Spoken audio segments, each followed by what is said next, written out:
Bases dropped on a new round of SDHAM. John, here you there. I was trying to figure out if I needed to hit a certain box or something to make sure that when Tyler Pilgrim joins us from Scarves and Spikes in about 10 minutes, that it's not going to look like me in a really small box in a corner someplace. And then Tyler comes in and everything's fine.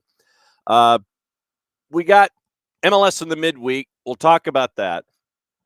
And we'll see if the busiest man in the Northeast, Dylan Butler from MLSsoccer.com, has survived Open Cup After Dark and can join us at 10 o'clock. We've got a lot of reports and transfer ideas and numbers being thrown about. We'll get into that with our standard sources overseas with Ben Jacobs and Kimmy Sports and Talk Sport and all that stuff. We'll get into that this morning in hour number 2. And we'll get you ready for all the other games going on in Major League Soccer tonight. Hour number 1, and I've warned Tyler about this, that I might be a little hot this morning. And I mean, it's probably understood on a couple of different levels why. And it has to do with yesterday and the news that came out that it appears that Thiago Almada is heading to Atletico de Madrid. Fantastic. Love it for him. I love this. So that news came out yesterday. And this probably is going to be a morning where I need to be talked to economically like I'm a 12-year-old. And because of this, we've reached out to some folks who are experts in their field. And look, well, this is what I'm getting to. That I need to know, and I think it would be a beneficial conversation to have, how folks are allowed to function the way that they function in today's soccer sphere as owners. And so, like I said, we've reached out to some folks, and hopefully we can have them on to discuss the economics of soccer and have a legitimate conversation about it. It's not just something where, you bring somebody on, you vent your spleen, which might be a part of it, but to understand how folks are allowed to function and continue to function in this current atmosphere. Morning, Alex. So this morning, leading up to that hopeful discussion that we will have at a later date with experts in the field, I want to go through this entire process, and I want to get us up to date as to where we are. And Tyler ended up being a bit of a sounding board, and just to make sure that my information is correct in all of this. So I guess hour number 1 just may end up being an opening kickoff. So we'll get into that. Morning, Kefsey. So yesterday it was revealed that it appears, and like I said, this is all of the things that are working our way through. So yesterday it was revealed, Cesar Luis Merlo et al. And it appears that Thiago Almada is heading to Atletico de Madrid. And it looks like Keylor Navas might be heading to Pumas, Fidel Barajas to Chivas, etc. So yesterday, Merlo comes out and he breaks down the numbers. We had numbers that were flying around all over the place. It's 40, it's this, and all that. So the last piece of information that we had came out at like 7:30 last night Eastern time. Cesar Luis Merlo presented it like this, and this is translated.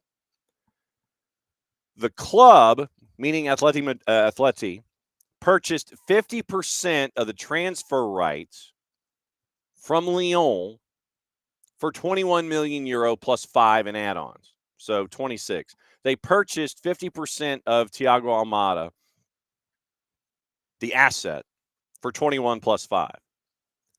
They're signing him to a 5-year deal, I think. 2030, it might officially be a 4, but it's a 5. So they're defraying the cost over 4 or 5 years. If they do not sell the player, and this is from Merlot, if they do not sell the player within 3 years, who will sign until June of 2030, they're obligated, if they hang on to him through the end of the deal, they're obligated to acquire the other 50% from Botafogo for 10 million euros. And I apologize with my numbers. I have to double back occasionally and go pounds, euros, dollars. So the club purchases, meaning ATLUTD, purchases 50% of the transfer rights from Lyon for 21 plus 5. If they don't sell the player within 3 years, who will sign until June of 2030, they're obligated to acquire the other 50% from Botafogo for 10 million euros. So that is what Cesar Luis Merlo reported last night at 7:30. Now, going back to the information that we know, FIFA came out with a judgment against Eagle Football Holdings. And I want to make sure that wording is correct, because the machinations here, I'm going to try and walk through it, but not get into the weeds on it. But it's something that we need to know. We need to have everything laid out. Okay, so Eagle Football Group, Eagle Football Holdings. So I found it interesting, among other things, that Eagle Football Holdings announced its leadership changes, and they also filed for an IPO about a month ago, according to Bloomberg. So you'll remember that FIFA issued a judgment on behalf of Atlanta United, where they agreed with Atlanta United's position when it comes to Thiago Almada. You know, the whole idea of winning the summary judgment, however you want to phrase it. So you end up with Atlanta still not having been paid from this initial purchase of 21 plus 4 involving Thiago Almada and Eagle Football Holdings and all of that. So that's where we are. On the initial complaint, FIFA ruled that it was initially, on the initial complaint, FIFA ruled that Atlanta United was owed 10.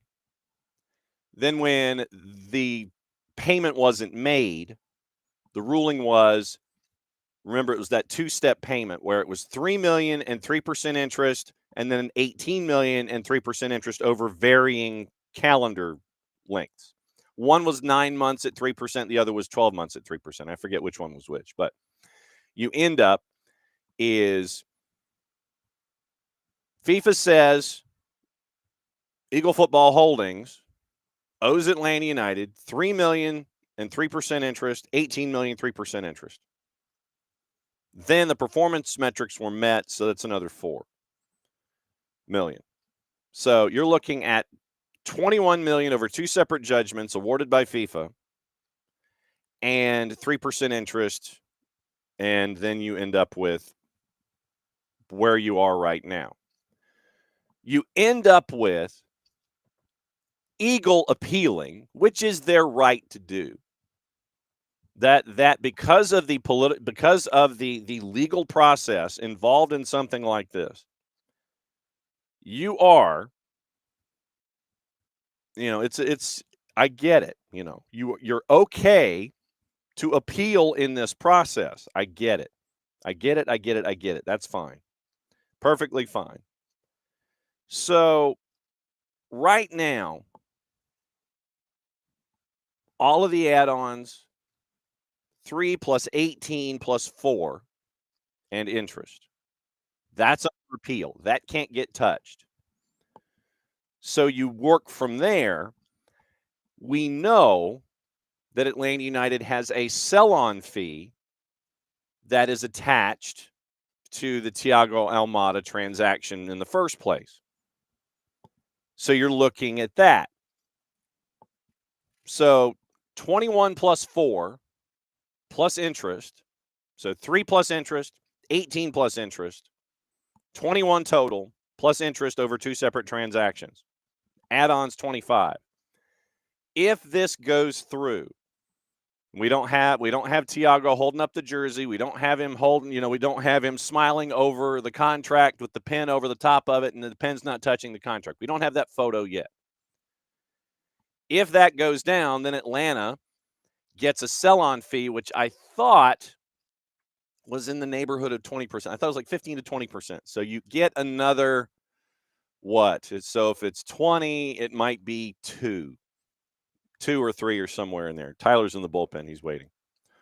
So you are looking at a transaction on the whole in the neighborhood of $30 million, probably, if you do the math. Once again, 3 plus 3%, 18 plus 3%, add-ons 4, sell-on more. That's where we are here. So if we get the photo of Thiago Almada doing this, you're looking at $30 million. But because of the legal process being what it is, Eagle Football Holdings is entitled to appeal. Under what grounds, I have no idea. But they are entitled to appeal. That's where we are in this process. So I bring in Tyler. How in the blue hell is John Texter allowed to function as an owner with all of the things that he is doing, getting Lyon in trouble, getting Crystal Palace in trouble, whether it's competition or what have you, having to sell his Crystal Palace stake to Woody Johnson for $289 million. But I had 39%, but I didn't have, I had no undue influence. Wink, wink, nudge, nudge. Once again, we have no proof that he doesn't have undue influence for a double negative, and my mom would be driven crazy. He's an English major here. So we're talking about something under appeal. I get it. I'm still wondering how he is allowed to function as an owner. And after this, I told you that you were probably coming in and I was going to be hot this morning. Hey, I'm right there with you. I like it. So let's start the day off right. Let's go. It's right. It's news. It's right there. And Atlanta United right now is staring at 3 plus 3%, 18 plus 3% under appeal, plus add-ons, plus a sell-on from one dude who apparently loves his Popeye cartoons from growing up because he's handling things like Wimpy, I'll gladly pay you Tuesday for a hamburger today. And it is the soccer equivalent of that. I'll gladly pay you Tuesday for Thiago Almada today, and then sit there and gum up the works legally, what have you. This is a guy who wanted to, and this is in the Athletic, so if anybody wants to go back, and this has to do with the time of the sale, this is an entity who basically told the French version of the FA, because the FA was the DNCG for alphabet soup. He tells the DNCG, hey, you know what? Why don't I just slide some funds over from Botafogo to cover up what's wrong here at Lyon? He literally said that back, I think it was like in November. He's like, okay, how about I do this? I'll take Botafogo money, slide it over, and that'll help out what's going on with the problems with Lyon. The DNCG was like, nah, fam, that's not how this works. And so that's why you had the temporary relegation to Ligue 2 and all of that chaos going on here. I do not know how anyone going forward would want to do any kind of business with John Texter. And here is a guy, the irony of this is that Texter, with the $289 million that he's getting from Woody Johnson to take his 39% stake from Crystal Palace, he's interested in purchasing Sheffield Wednesday, whose owner, Dafon Chansiri, is well known in English circles for not paying bills, not paying his players, or is he United? Hang on just a second. It's like Chancery-nomics. It was that's a phrase coined by Kieran Maguire. So Sheffield. I have to get my Sheffields correct here. I don't want to get people all mad. 800 of them. I don't want to get. Yeah, it was. So Sheffield Wednesday is Dafon Chansiri.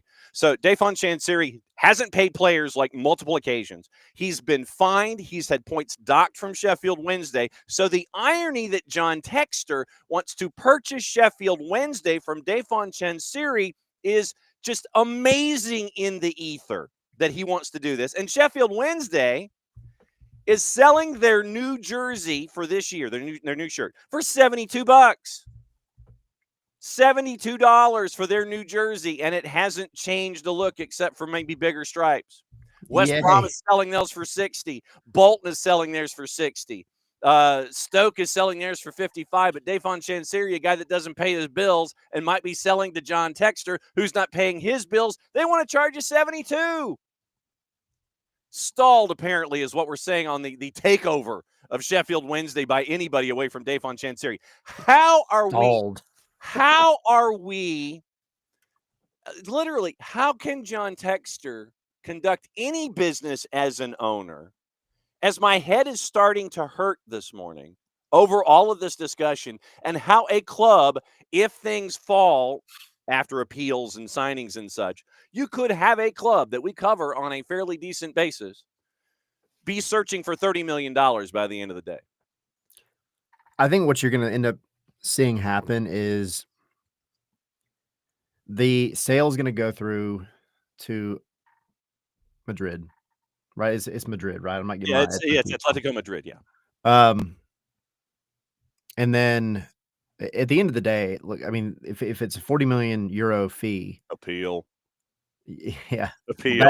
inevitably, they're going to lose this appeal because it's stupid.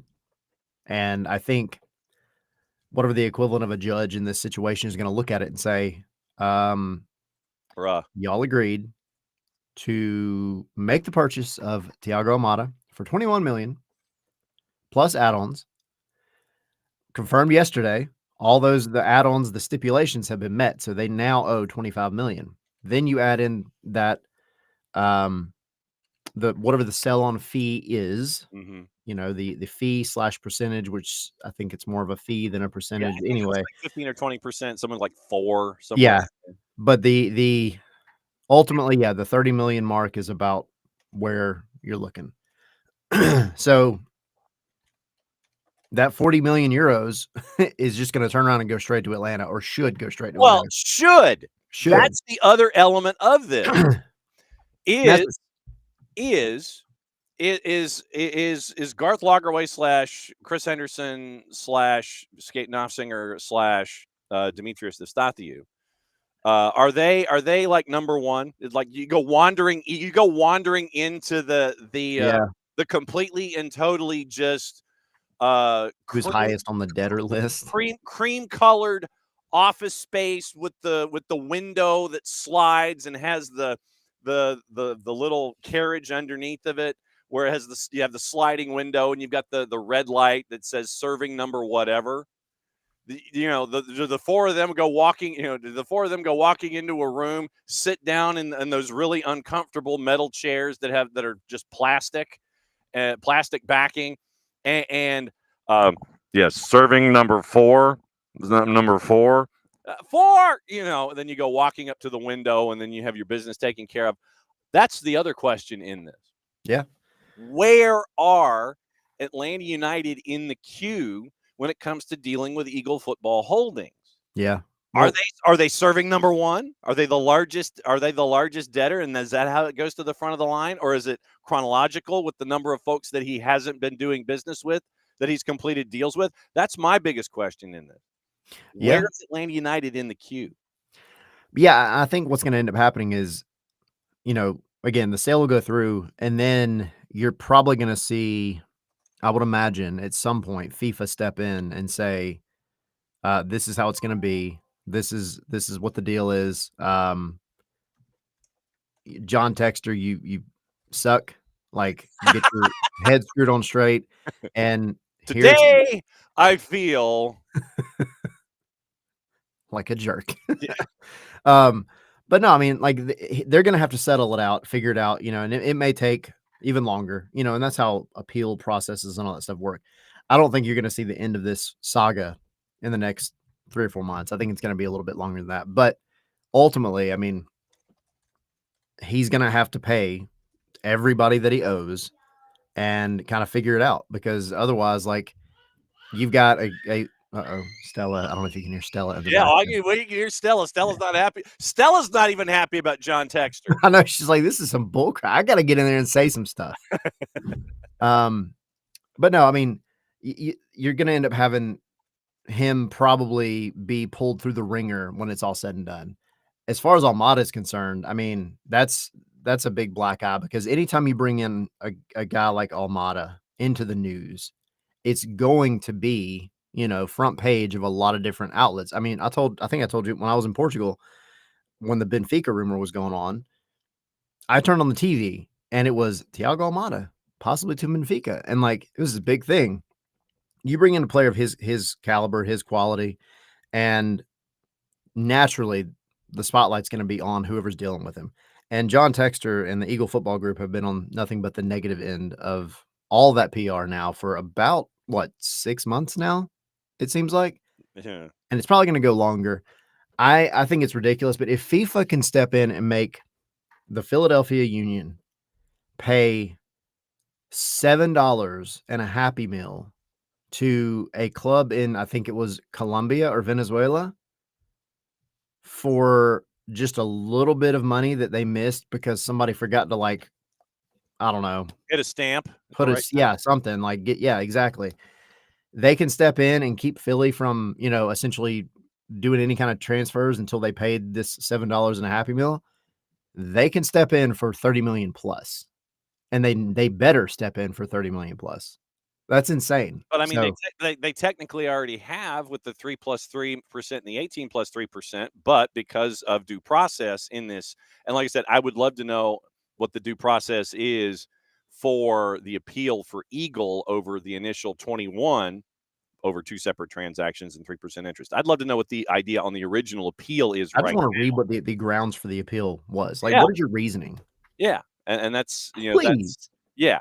And so that with all of this stuff going on, I mean, we can separate Thiago Almada going to Atleti, which is fantastic. Yeah. Do not misunderstand this under any auspice or circumstance. Thiago Almada going from Atlanta United to Botafogo to Lyon under the Eagle umbrella, now to Atletico Madrid. Are you blanking kidding me? That's fantastic. Yeah. But I think it's politics involved. yeah, that's the thing, is like it can never just be something simple. I feel bad for Thiago because it's like, dude, I just wanted to go to Europe and play football. Yeah. And it's been the most roundabout through Mordor way to get to Europe and play soccer. And he's done it valiantly. Like he as a person and a player has done nothing but just go ball. And I think that's great for him. And it's frustrating that he has to be the, not the source of, but I know in a way, partially the victim of all the bull crap that's had to go on to get him there. And I mean, yeah, look, if you made a mistake with your books, you just got to own up and do it. And I feel like this appeal process is genuinely just a stalling tactic to figure out the books and get them right so that he can then go and do the right thing. I don't think the guy's being like genuinely malicious. I think he's just his accountant got a little handsy and screwed something up, and now he's trying to fix it. And I mean, it is, yeah, like I said, and I'm trying to find, and it's never readily available. But I mean, if you do the following search, if you do like a John Texter search on the Google machine, here's what you come up with. Crystal Palace co-owner John Texter believes club will compete. John Texter versus Nasser Al-Khelaifi, a French football feud. Then we have folks on YouTube who are sitting there saying he shouldn't own anything else. Lyon owner John Textor to reduce role after relegation, June 28th. John Textor issues parting dig as he explains decision to sell Crystal Palace, June 23rd. Asset class, Textor's soccer saga from our friends at Front Office. And so here's July 10th. July 10th. This is a week ago. Textor sues investors after they sue him over a failed billion-dollar soccer merger. John Textor claims two investors with dubious ties to Russian oligarchs bamboozled. This is Front Office Sports. Bamboozled him into signing a complicated financing deal that was meant to take his soccer empire public. And this is what we were talking about with the IPO that was proposed to Bloomberg. Textor sued James Dinan and Alexander Canaster and their company Iconic Sports, Eagle Investment, in a Florida federal lawsuit July 4. Happy birthday, America. Dinan's the founder of hedge fund York Capital Management, part owner of the Bucks. Canaster owns Pamplona Capital Management. Textor's suit claims he was defrauded by way of a complex financing arrangement tied to an ill-fated go-public deal for Eagle Football Holdings Limited. So you didn't read the fine print. Read the document before you sign it. How many times have we seen that recently? Yeah. According to Textor, the deal was destined to fail because Canaster and other investors in Iconic had close financial ties with Russian individuals and assets that were the subject of international sanctions. However, his suit was filed after Iconic sued Textor in the UK July 3rd, alleging Textor's failed to pay up under a put option tied to a special purpose acquisition company, or a SPAC merger, meant to take Eagle Football Holding public at $1.2 billion eval. Under the put option, which could be triggered if the SPAC merger was not completed by a certain date, Iconic paid £1 for the right to compel Textor to buy back their $75 million stake in Eagle Football. For that cost, plus annual interest, as of today, the total cost when including interest is a little under $94 million, according to the suit. And then you get reports from Russia in 22 about Canaster.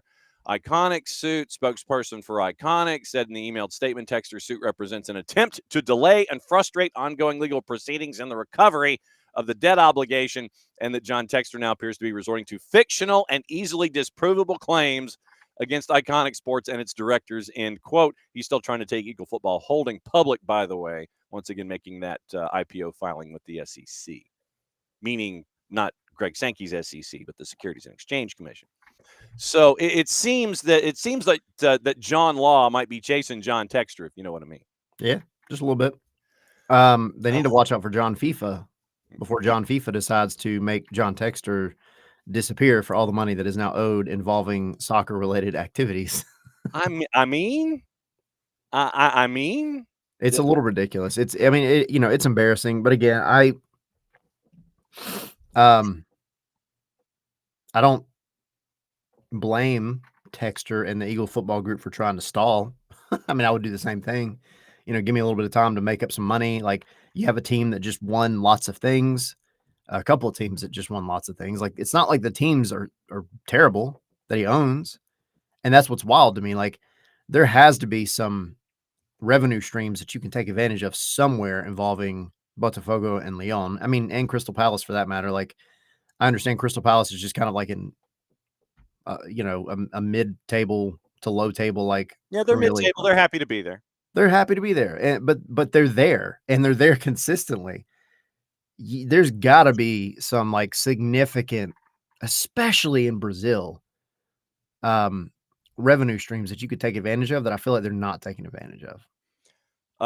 26 February 2025, decision of the players' status chamber regarding a contractual dispute concerning the player Thiago Almada by Javier Villande Peñas, Argentina. Claimant, Atlanta United FC, USA. Respondent, SAF Botafogo, Brazil.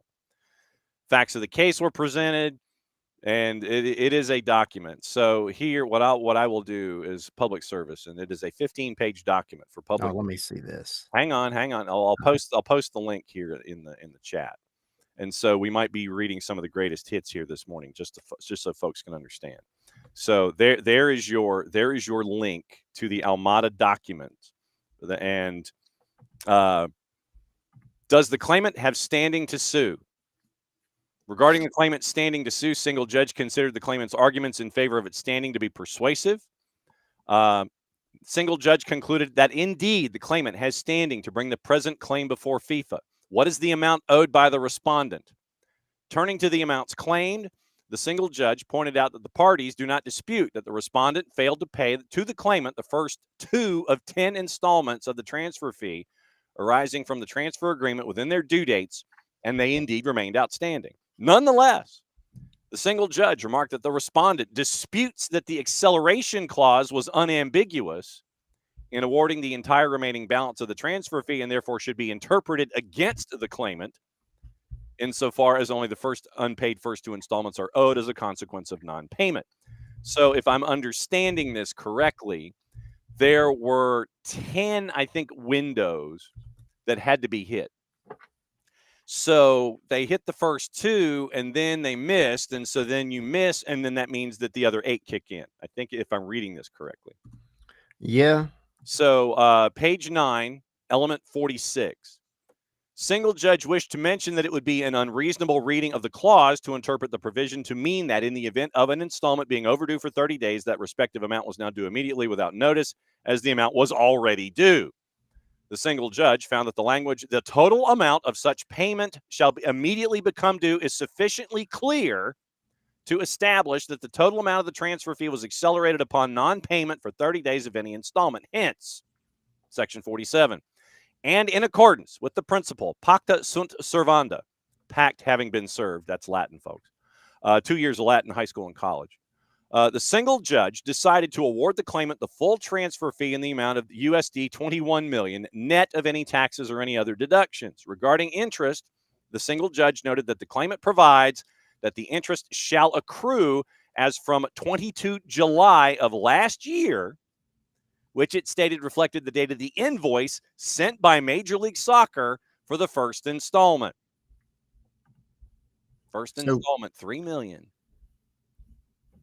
Bits of the regulation. Interestingly. Oh, yeah. Interestingly. Mm-hmm. Yeah, I mean, you were hitting on it, but like, so yeah, it has like an acceleration clause. Mm-hmm. Yeah, so if you miss the payments, for 30 days, then you owe everything.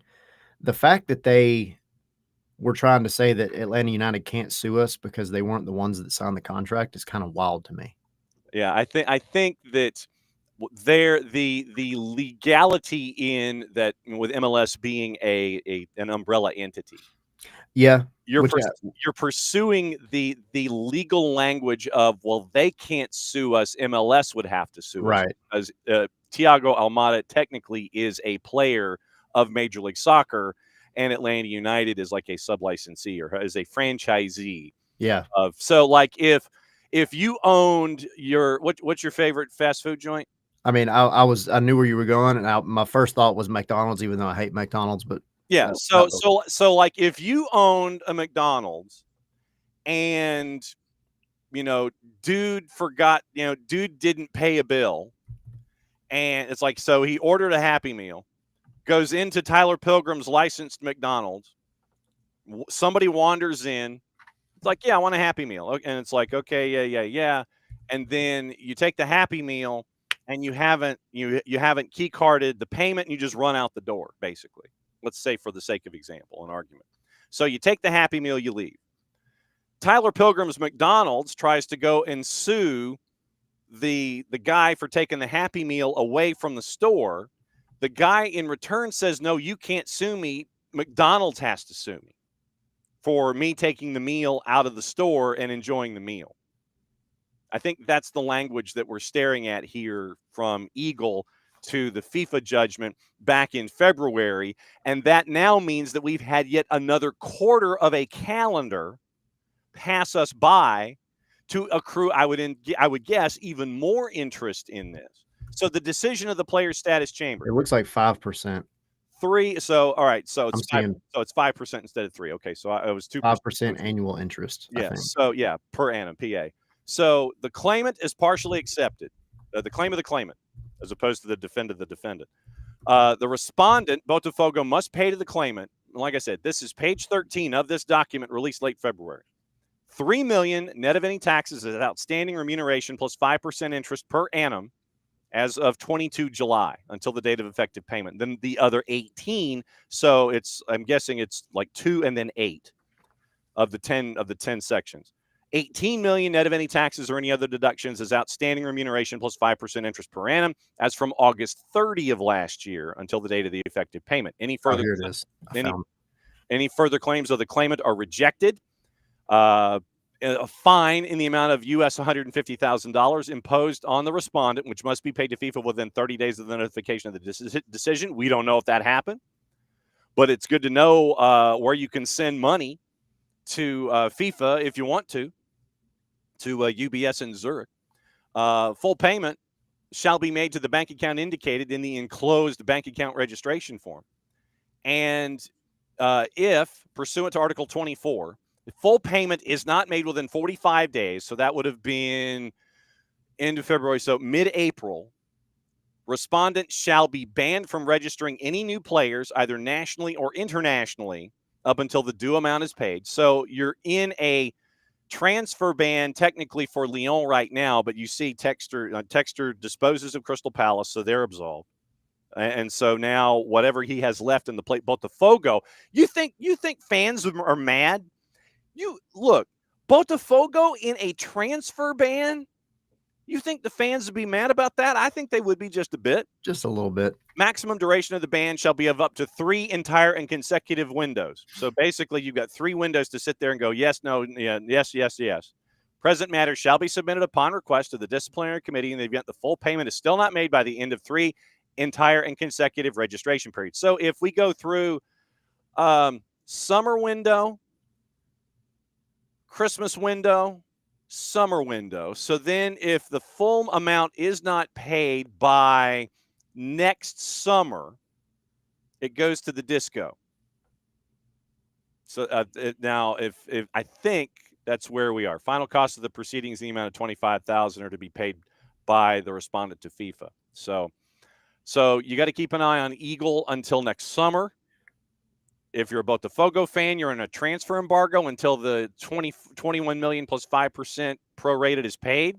And what did you find? Sorry, I was going to say I was ripping.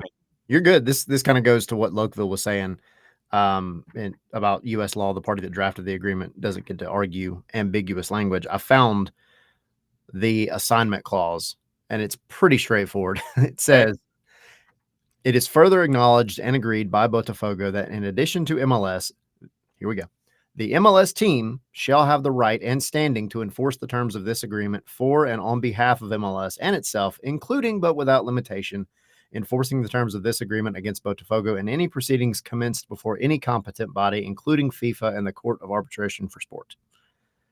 So that right there, what you were saying about the McDonald's analogy, that right there tells you, like, no, it's pretty straightforward. Atlanta has the right to sue if they want. Yeah. And the thing is, like, that clause, I'm pretty sure MLS, their lawyers probably tell any club in any transfer agreement, you have to include this to cover yourself because of what you talked about. But I mean, that right there tells you all you need to know. Their base, if that's their basis for the appeal, which I'm assuming it is because that's what they argued in the first place, that again, it's just a stalling tactic. This is just their way of biding their time, trying to make a little bit more money to even out the books and do what they got to do. Yeah, and so that way, Lyon is not in violation of PSR, profit and sustainability, or FFP, financial fair play, or choice C, all of the above. But so now I'm imagining, and like I said, we've reached out to folks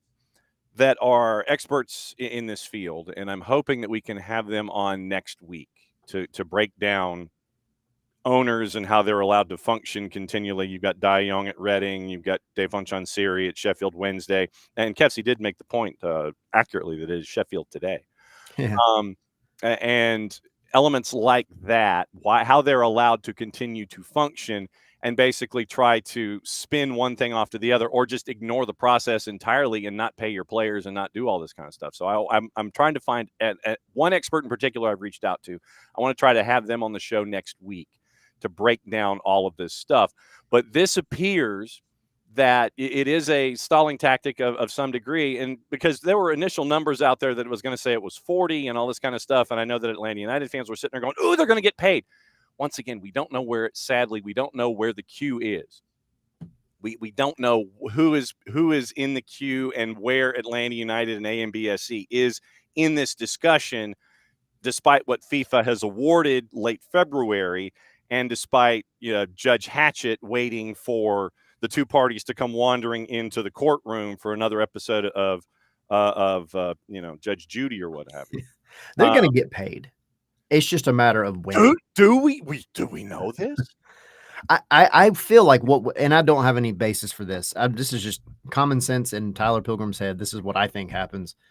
I think if he does kind of default on this whole situation, all of it, FIFA essentially makes the money situation happen because they are such a massive organization, and you do want to keep the ones who have done right happy, and then they go after Eagle / Texter / whatever in another venue. And do you? And like I said, this is me spitballing Law and Order here, and I feel like I need the drop.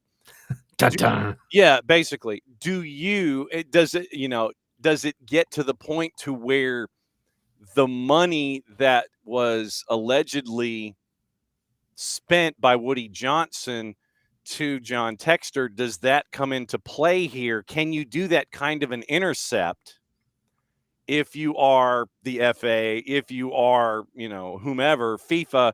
But that's the thing. It's like you're dealing with multiple bodies here where Woody Johnson, just as the example, Woody Johnson buys the 39% share of Crystal Palace from Eagle.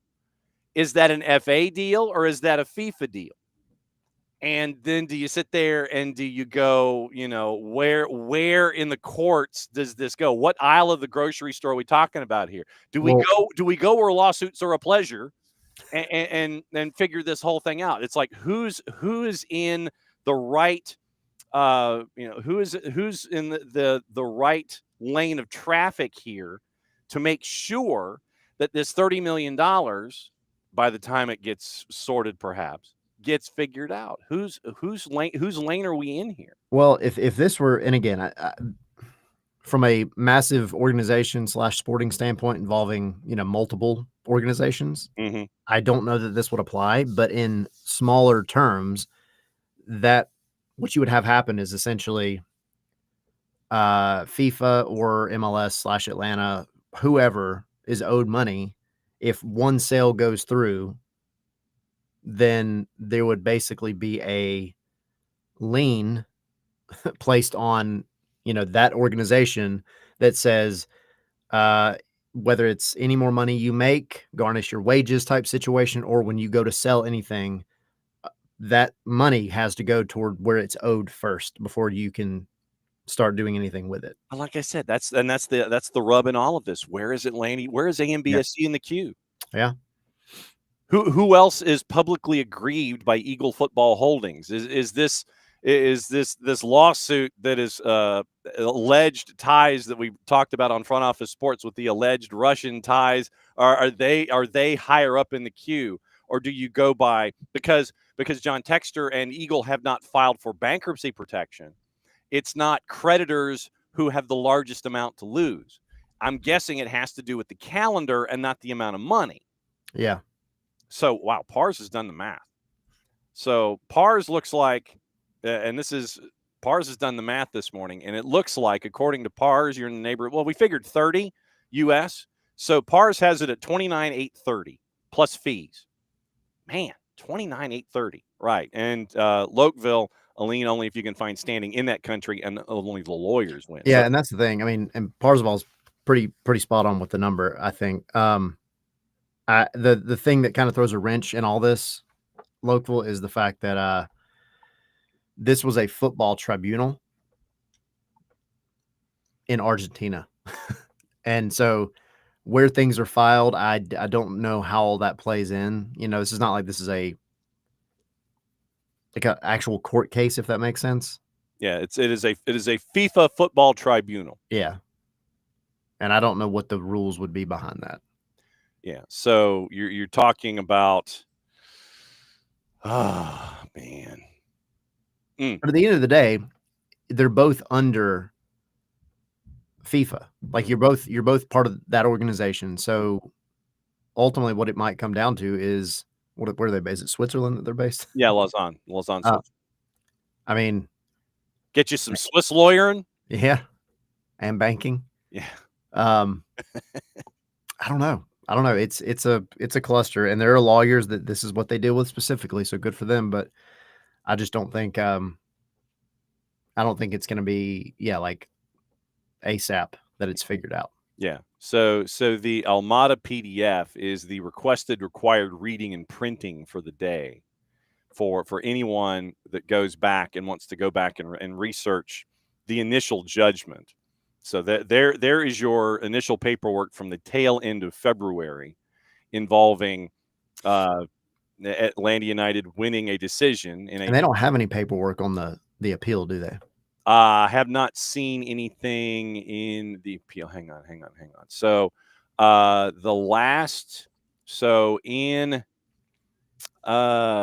what document? So what document was this? What department?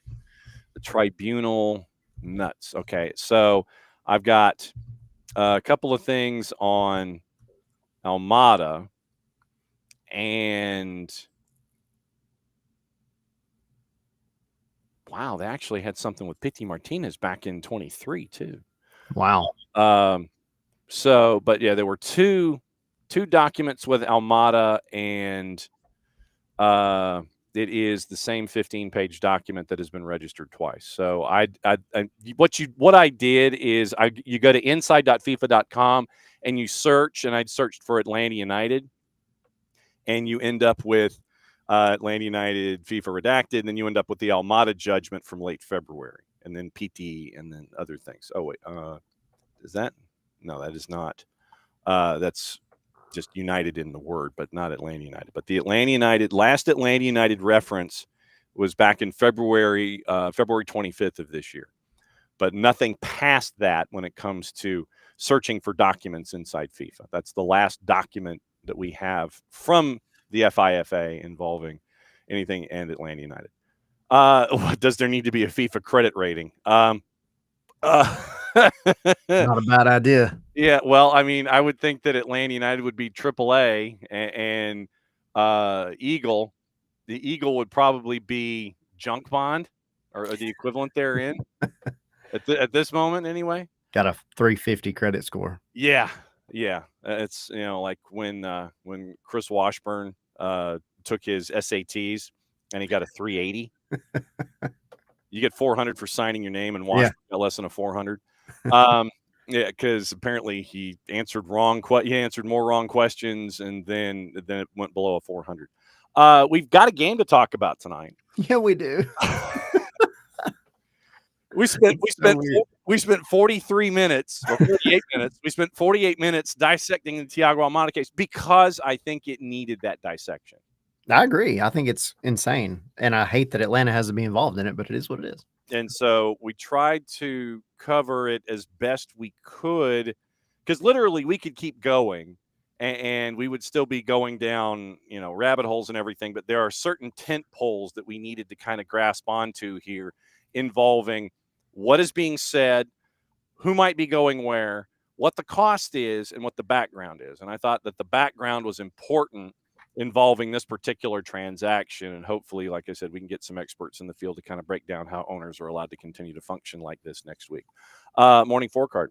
So Atlanta United going up against Chicago. Chicago is not known for a solid backline, but they are known for scoring goals. And you can go to your favorite bakery and get your good loaf of Zinkernagel. And Zinkernagel, Gutierrez, Hugo Kuipers, you anticipate they're going to score, but you also anticipate they're going to give them up too. Yeah, and that's kind of how I'm going into this one, just on paper. But I am concerned with the fact that Atlanta has not really scored goals, barring a penalty that almost got saved at the very end of the last game.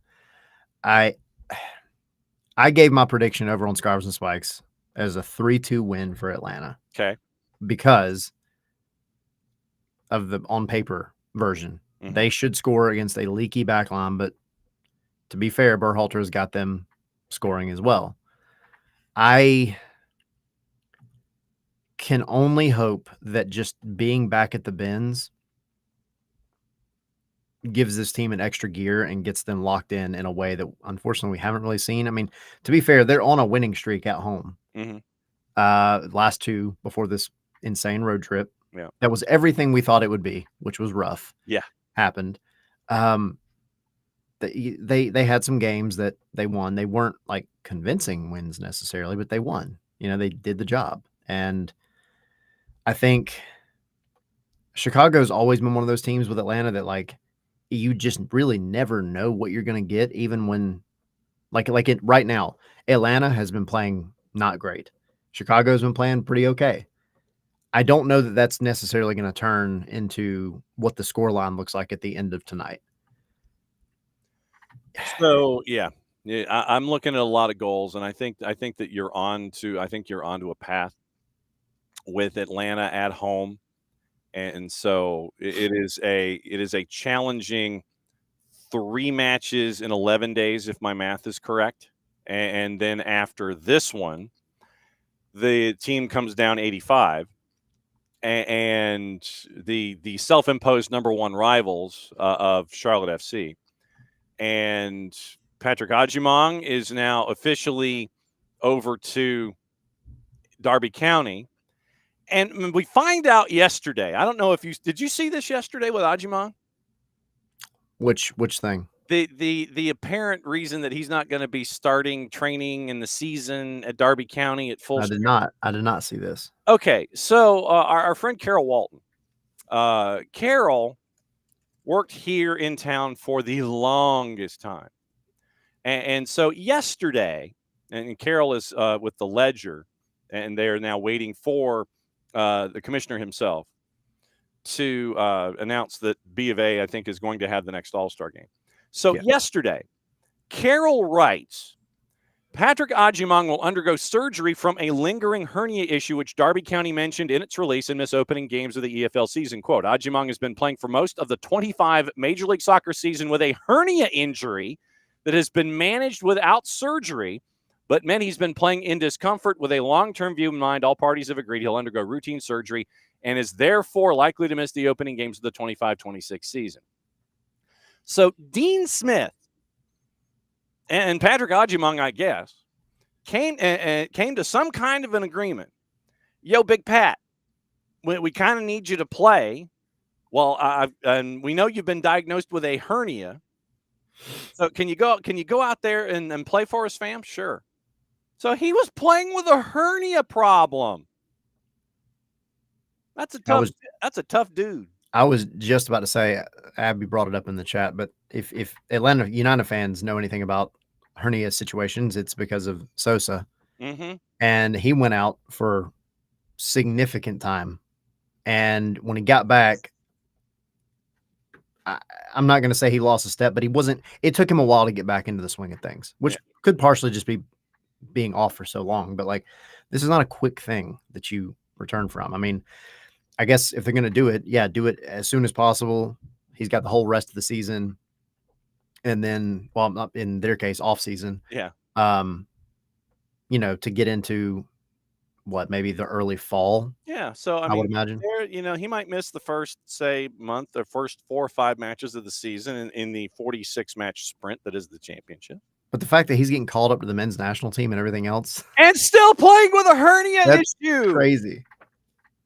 Good for Pat. I think Derby has been royally ripped off in this entire transaction, but that's just my opinion. They did it. It's not my problem. I mean, just blows my mind. Look, like I said, I give Big Pat all the credit in the world for playing with a hernia and apparently doing so and this also lends itself to the notion of I assume Mauricio Pochettino. No, I'm assuming. I would hope so. And you're still putting Big Pat out there? I would hope it adds more to the subtext and the context of everything. I mean, yeah, that's kind of wild. I don't imagine, though. I don't know, man. I find it hard to believe that Pochettino would, if he knew, Yeah. would then go and say, hey, yeah, go ahead and play. Unless they were able to wordplay it enough to where they were like, no, it's not that bad. It's not that bad. Like, it's okay. He can play, but it's not that bad. He's going to have surgery at some point. I don't know, man. That's just really weird to me. So we'll all be busy tonight at Mercedes-Benz. So SNS was last night, and you had your discussions last night. So the plans for tonight are what, sir? When are you arriving at the arena? I will be there around 5:30. Okay. And then the family's coming too. Stella will be there, so hopefully. I would say Stella was getting her pipes ready early. Yeah, she's ready to roll. Hopefully, she can keep her streak alive as well. There you go. And then we'll have our show tomorrow. These double match weeks throw wrenches in the Wednesday thing, obviously. Okay. So yeah, tomorrow, and then obviously doing it all again this weekend. Okay. All right. Well, make sure that Stella's pipes are good to go, and make sure that she's got the throat coat ready, and that she's doing her thing, and that she's she's locked in place. Yep. And she's ready to go. So get the tea going, and then give her a Monster or a Kickstart or something about 6:30 when she's to fall asleep, so she can be ready to rage. Ready to rock, for sure. As always, my friend, thank you for going down the road of economics this morning. Always. I'm always here for it.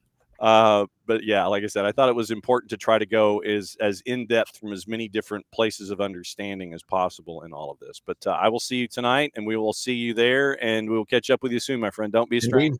Have a good one. There goes Tyler. And so this morning, like I said, I thought it was important to try and carry as much information forward as possible when it came to Thiago Almada and the chaos, the economic chaos that is attached. I mean, because you have right now, you have this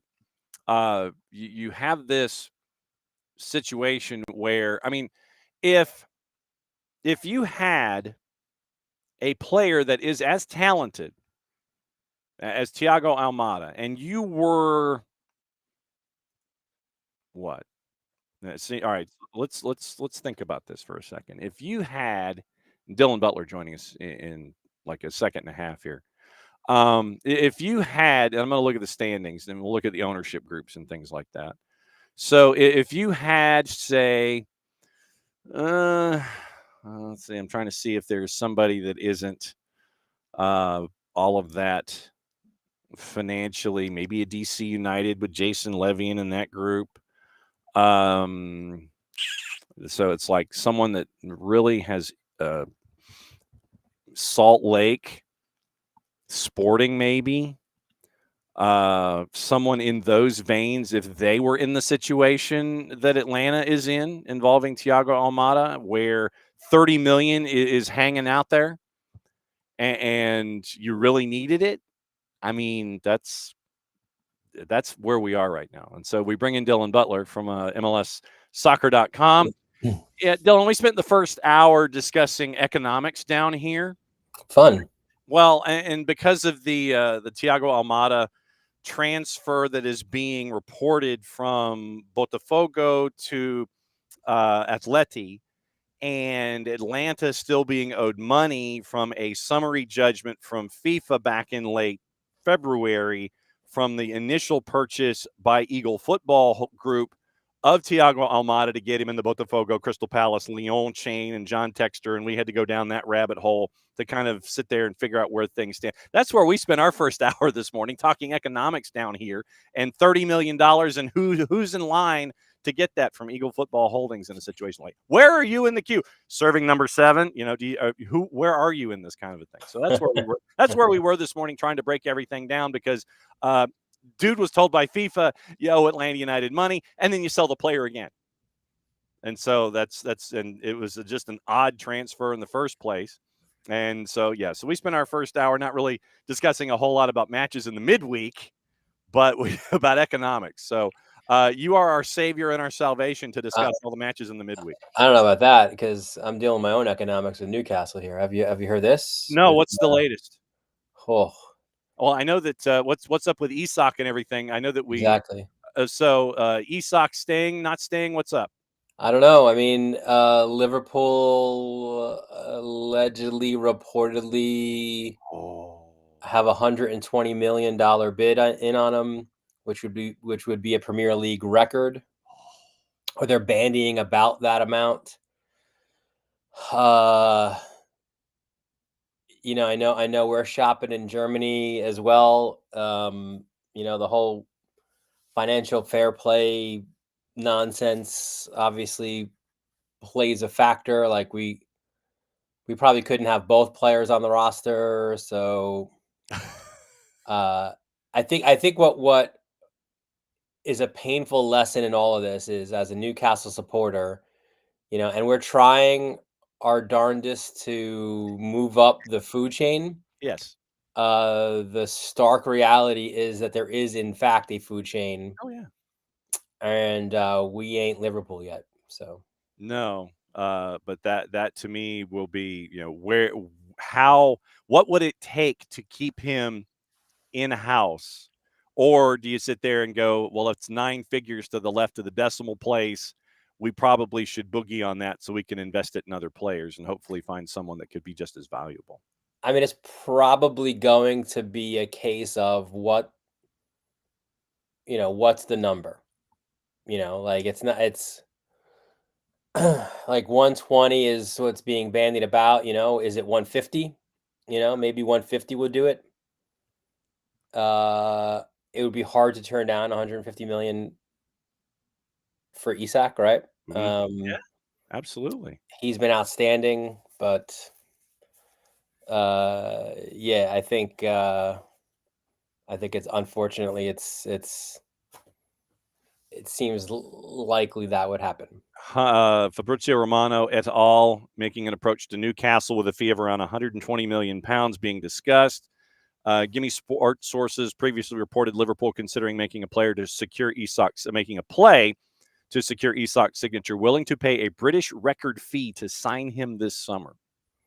Yeah, that I thought was 120. And that's where so 120 million pounds.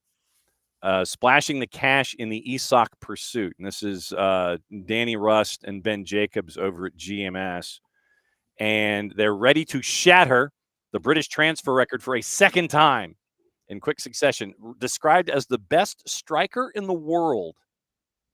And so Isak on the clock. I mean, Milos Kerkesh and Isak and 120 million, and if that does happen, I want to know what the market is for you, Newcastle, in the trickle down, trying to find folks to get folks to replace that kind of scoring, because that's rough. I mean, the number I think I can't remember.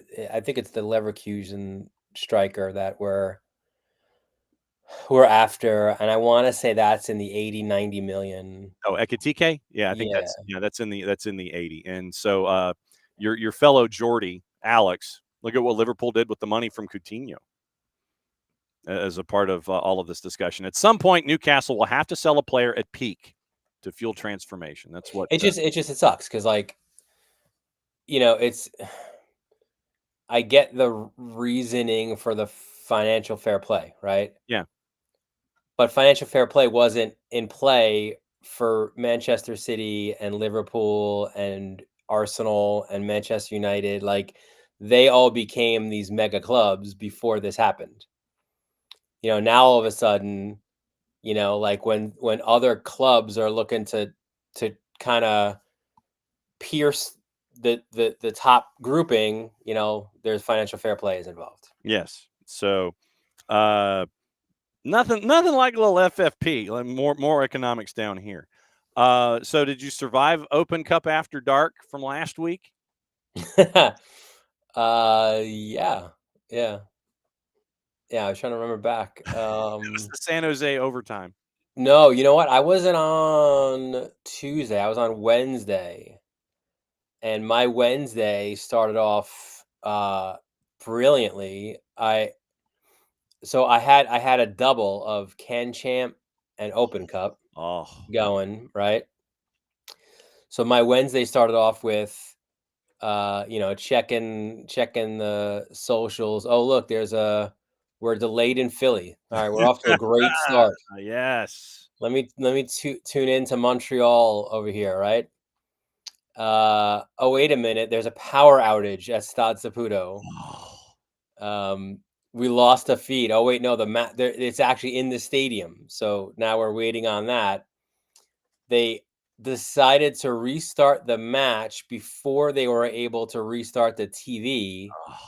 So like Prince Owusu scores. Nobody sees it except for the couple thousand in the stadium at Stade Saputo. The 10 folks in the stadium. And then what did I have? Then I had the Wildness of Nashville, DC, which effectively ended the Troy Lesane era. Mm-hmm. They are no longer Lesane in the membrane. Yeah, yeah. And then it was Vancouver with a 90th minute winner to be the only MLS team to advance to the Can Champ Final Four. Oh. So it was a pretty wild Wednesday night. Yes, you had nothing going on, basically, is what you're saying. It was all boring. It is 3 matches in either 11 or 12 days for Major League Soccer. And tonight, we got a lot of earlies. Are you on the desk tonight? I am. Okay. For the whole thing? For the whole schmear? Right up to the end of the wrap-up show. Oh, okay. So I will end with Atlanta and Chicago. Cincinnati and Messi and Friends. Messi and Friends are a plus 147, slightly favored in the composite going to TQL to take on FC Cincinnati, who's a plus 150. Your draw's a plus 291. That Messi guy's pretty good. We were last week. We were like, he scores a brace on Wednesday night, right, in New England. He does it again on Saturday. We were like, can we frame this? Is there a way not to write the exact same story? That Messi's really good at soccer. We started looking back. So he's on 5 consecutive braces that we were able to see. He had 6 with Barcelona in like 2012. So that's kind of what he's chasing right now. Yeah, just outrageous, the form that he's in. And I get the question by the reporter to Mascherano, like, do we think Messi will you rest him? And Mascherano just kind of laughs, like, how what how do you tell him to go sit down? Like, he's played 90 minutes in 15 or 16 straight matches now. Yeah, I'm gonna be the guy to tell Lionel Messi, who brought me in, to sit. I'm gonna do that. Take a breather in this one, Leo. No. Mas, as the ad says. Yeah, Leo's the one who tells you when. Yes, Leo says I'm tired. I am probably breaking no secret or any confidence whatsoever that yes, I have had him captained on my fantasy team for like the last month. Why not? Yeah, so he has been. That's like you have you just leave your chips on the table, right? Like, not all in. Mm-hmm. I'm leaving them there. Keep going. I'm good. So what are you looking at? Are you looking at at an over situation here once again? So I guess let me ask you this: does Messi get a brace tonight? What would benefit your writing the most? Well, I'm not the one writing. I'm assigning. So, cool. I think it's a cool.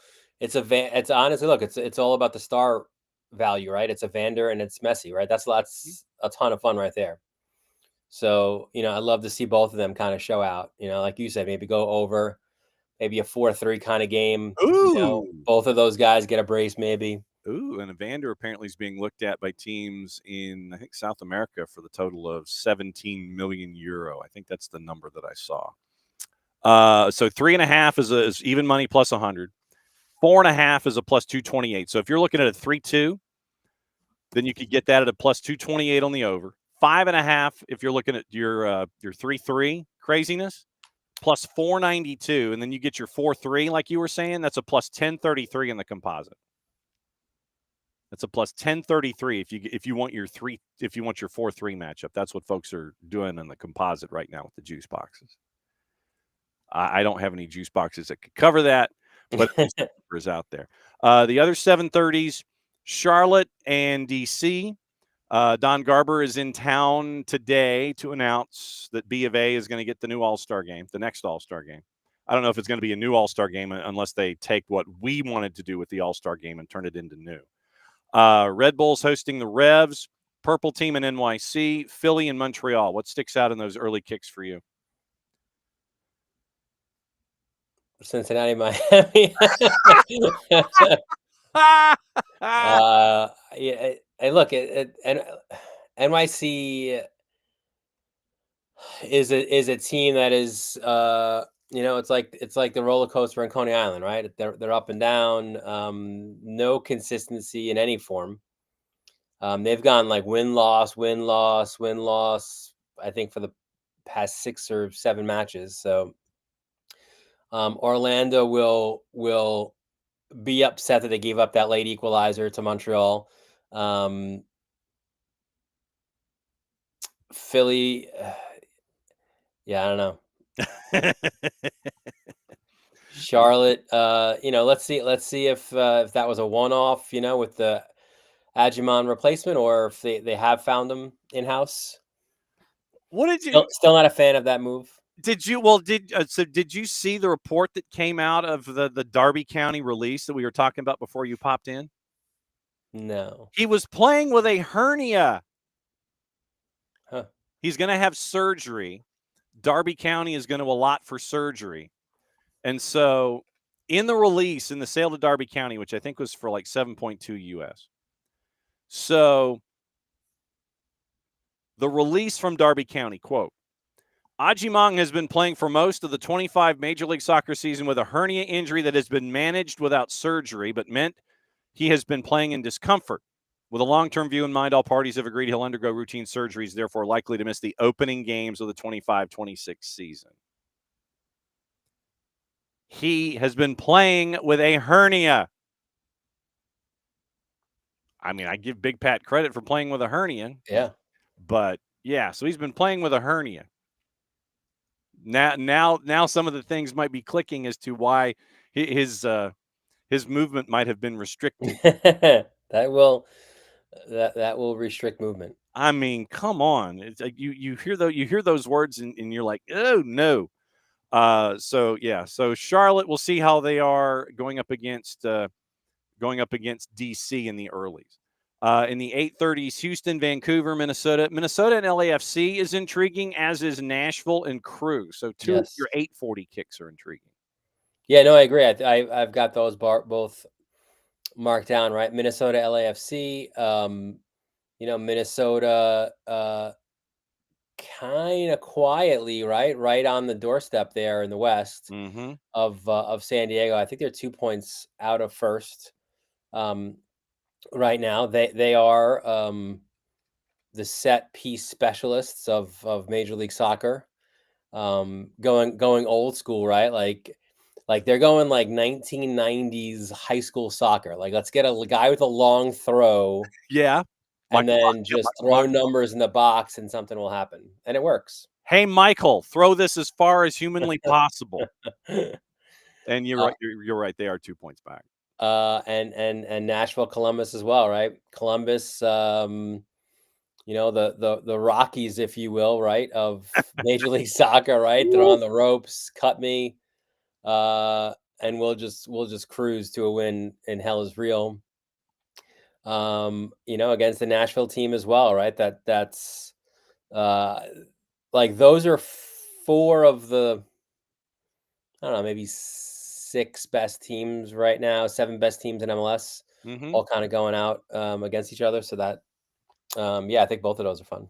Yep. So to your point, Nashville and Crew, that's 3 and 4 right now. They're both at 41 points with 12 matches to go. 41 points. Nashville has one more win. They've got better goal difference. Columbus is 4th. Then Minnesota and LAFC. Aaron Long is out for the year, so that got announced the other day. Minnesota's 2nd, 8 points clear of LAFC, but LAFC has 3 matches in hand on Minnesota, 2 matches in hand on everybody above them. So, I mean, if you end up with 5 points, you're basically in 4th, and you've got your home match for opening round of the playoffs. Your 10 o'clock, Seattle and Colorado. Seattle, a big favorite at home at a -175. Galaxy and Austin. No U.S. Open Cup hero Brandon Vasquez for the remainder of the season. So 1/3 of your goal total is gone. 1/3. And that Brandon Vasquez has 5 of the 15 that have been scored by Austin right now. The biggest question for me is his own goal make a return to climb up the rankings when it comes to goals being scored by Austin. Who picks up the slack in Austin? And they're going up against an LAG team. Oh my God, LAG is hot. They've got this is one too where they've this is if they want to somehow defy the odds and make this improbable leap up the table, these are 3 points they have to absolutely have. I do like what we're seeing from Marco Royce. I think he's definitely leading the line for them, playing really well. So yeah, they've got to get those for sure. Yeah, and so Seattle -175, Galaxy a -108 at home with Austin at a +268. Portland +131. They're on the plus side going up against RSL. San Diego, big favorite, no surprise, against Toronto FC. I haven't had the chance to talk to you about the 2 oopsies that got dropped in 2.5 hours last week with Insigne and Bernardeschi. And it's like oopsie 1 and then oopsie 2. So literally we had both of those drop during the show. They did it like the end of Godfather 1. Mm-hmm. Right? Like it was hits almost simultaneous. Yeah. One guy's on the massage table and gets shot. The other guy gets locked into the doorway and gets done. And yeah. Yes. I'm right there. I'm right there with you with that. Then San Diego, big favorite, no surprise, a -278. San Jose and FC Dallas. San Jose, big favorite at a -179. FCD on the road, basically a +400. So I think of the late ones, it's Portland, Salt Lake. Yeah. That could be interesting, right? Like Portland's a much I think they have 3 straight road losses. Obviously a better team at home. Salt Lake is getting their mojo back a little bit, right? Luna's back with them, obviously, and Agata scored for them on the weekend. So, that could be one that gets you through those late kickoffs. And we'll circle back. Atlanta and Chicago. Atlanta favored at home at a +124. Draws a +290. The Fire a +181. What are you envisioning in this one other than probably the total? Going over. Yeah, I don't know.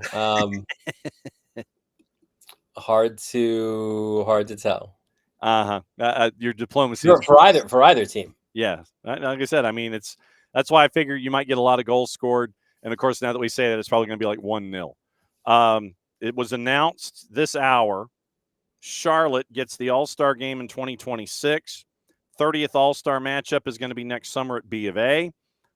Quote from Don Garber from the league. They're excited. League record 74-479 when they had the matchup against LAG to start.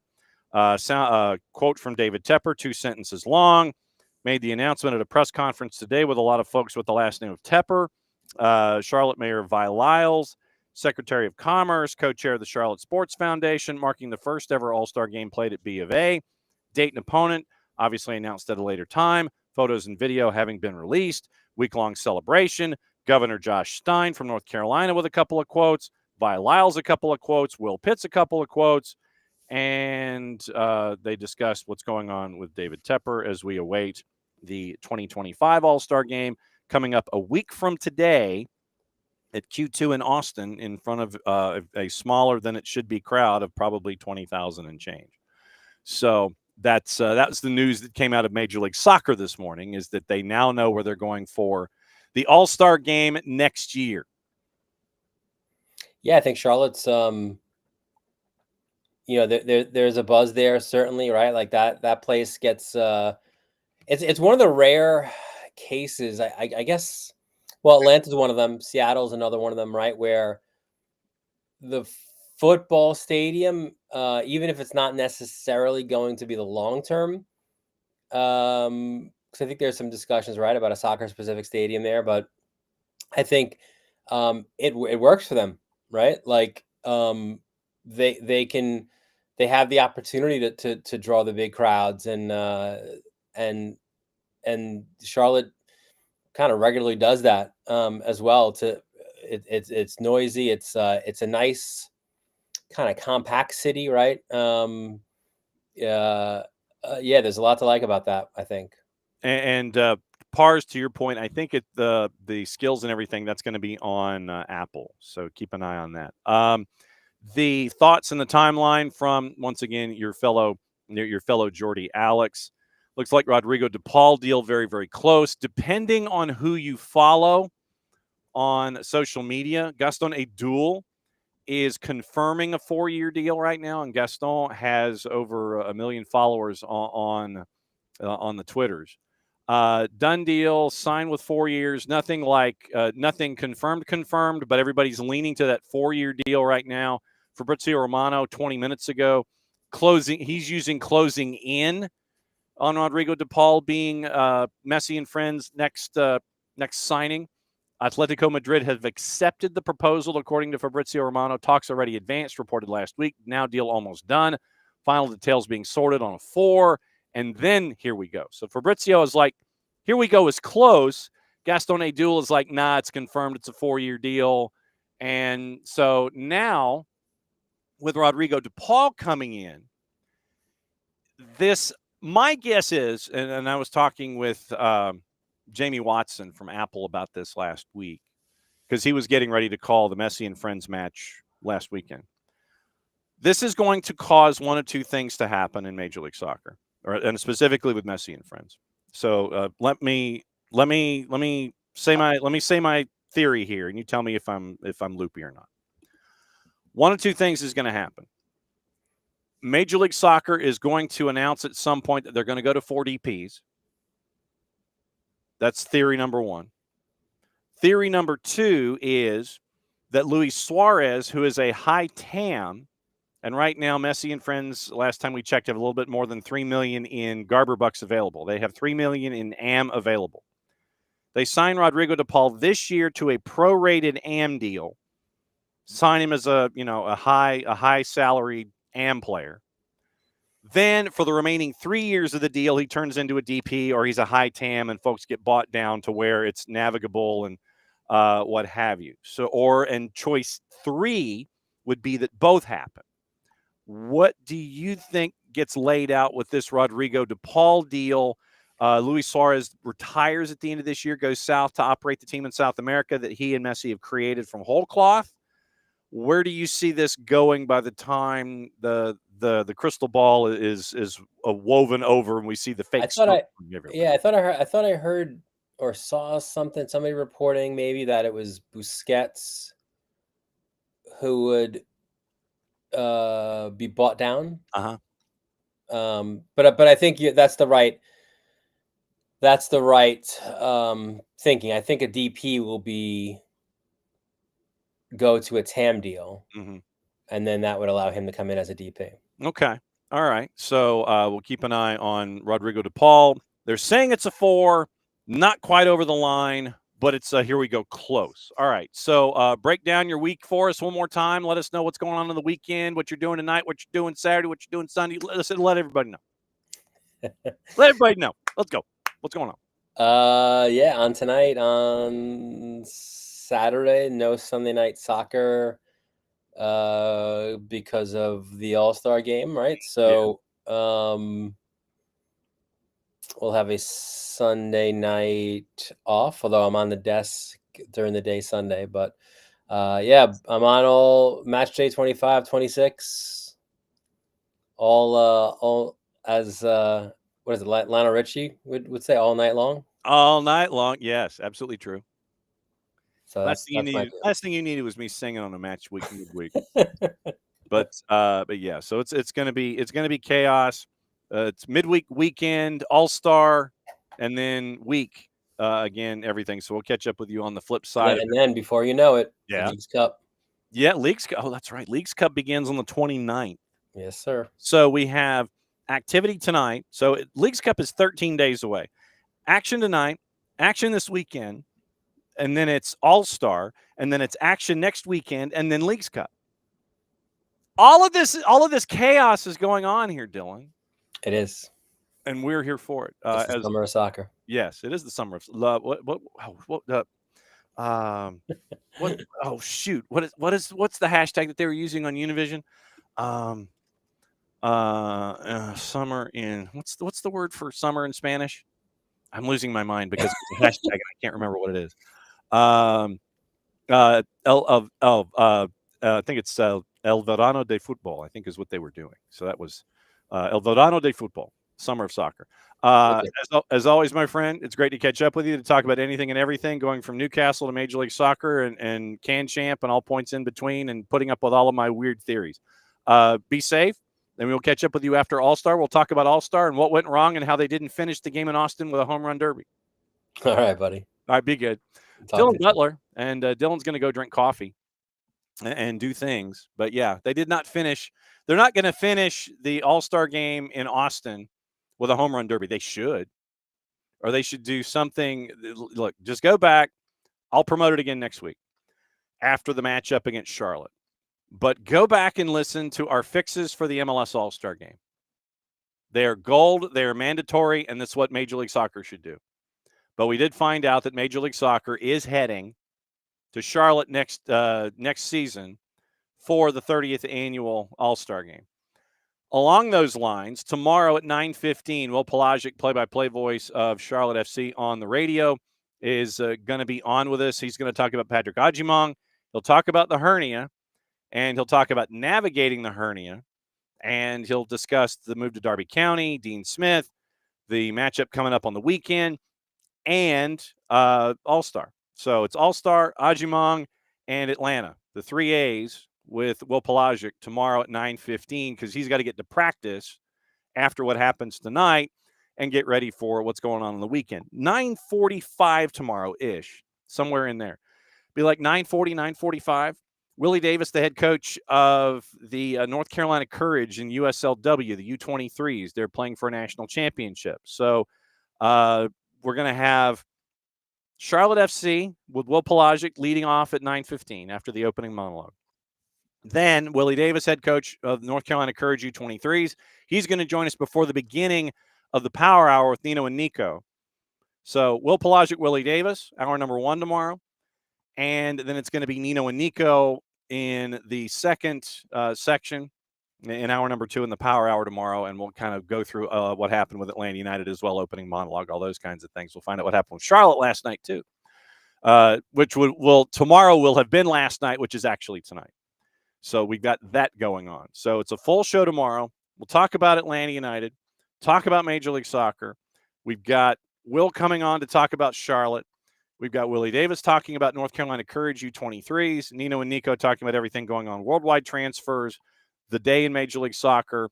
Today, we'll talk about tomorrow with Nico Moreno from Pulso Sports and Sounder at Heart, 10:30 tomorrow. So that show is stacked.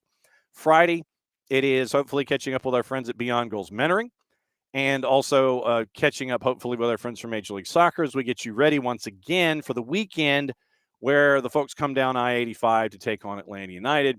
And then it is All-Star, and then we'll keep an eye on that. And then it is Seattle coming to town. So next Thursday is going to be fun because Nico will be talking about Seattle coming to Atlanta to take on Atlanta United. So that's the next couple of days anyway when it comes to everything going on here in the SDH AM universe. Thank you. Yes, El Verano de Fútbol. El Verano de Fútbol. Jared has hopped in, And this is what happens when you're 2 time zones away. And you What get are we gonna do now? no, just the fact that you're coming in the final half hour of the show now, as opposed to like the first hour and then having to leave, or late and then leaving and doing whatever. So for you, it's like 8:30 in the morning now, and you're coming Correct. in to discuss things, as opposed to doing Irish goodbyes in the Eastern I can still time. do Irish goodbyes. And It'll just be different. And you have been. It's just different for you because it's Yeah. 8:30 leading into 9 o'clock, as opposed to 10:30 leading into 11 o'clock. Correct. We spent Anyway. the first hour discussing economics down here. Why? Thiago Almada, Atlanta United, and Atlanta United being owed a lot of money, probably, Yeah, that makes sense. and still not getting paid. Ranting about this yesterday with Jason, I get, in a sense, like, look, you can appeal, and those of you of the legal persuasion will know you can appeal anything. Mhm. It boggles my mind that in a situation like this, that an appeal takes longer than 5 seconds. Yeah. Because it feels very cut and dry, unless there's stuff we don't know, that, like, hey, you paid for that player, right? Right. You agreed to an amount, right? Right. Have you paid him? No. Or have you paid the team? No. You should pay the team. What if we didn't? What if we didn't? Well, you have to pay the team. Okay. All right. We ruled that you should pay the team. All right. What if we appealed? How does that appeal take longer than 5 seconds? Mm-hmm. And shout out to the good news is Atlanta's in a financial situation where Atlanta can ride out the bullshit of this very well. Like, Atlanta is not some small team in Central or South America or in England or God knows wherever else, where they might have generated a once-in-a-lifetime prospect, sold him for a bunch of money, and then gotten stiffed. And then they're like, okay, well, we needed that money for renovations, for improvements to the academy, to pay wages for the guys that are still here. Thank God Atlanta's in good financial shape, where John Textor is not screwing them over the barrel financially by refusing to pay money. Yep. And I look, if the money comes down the line here, where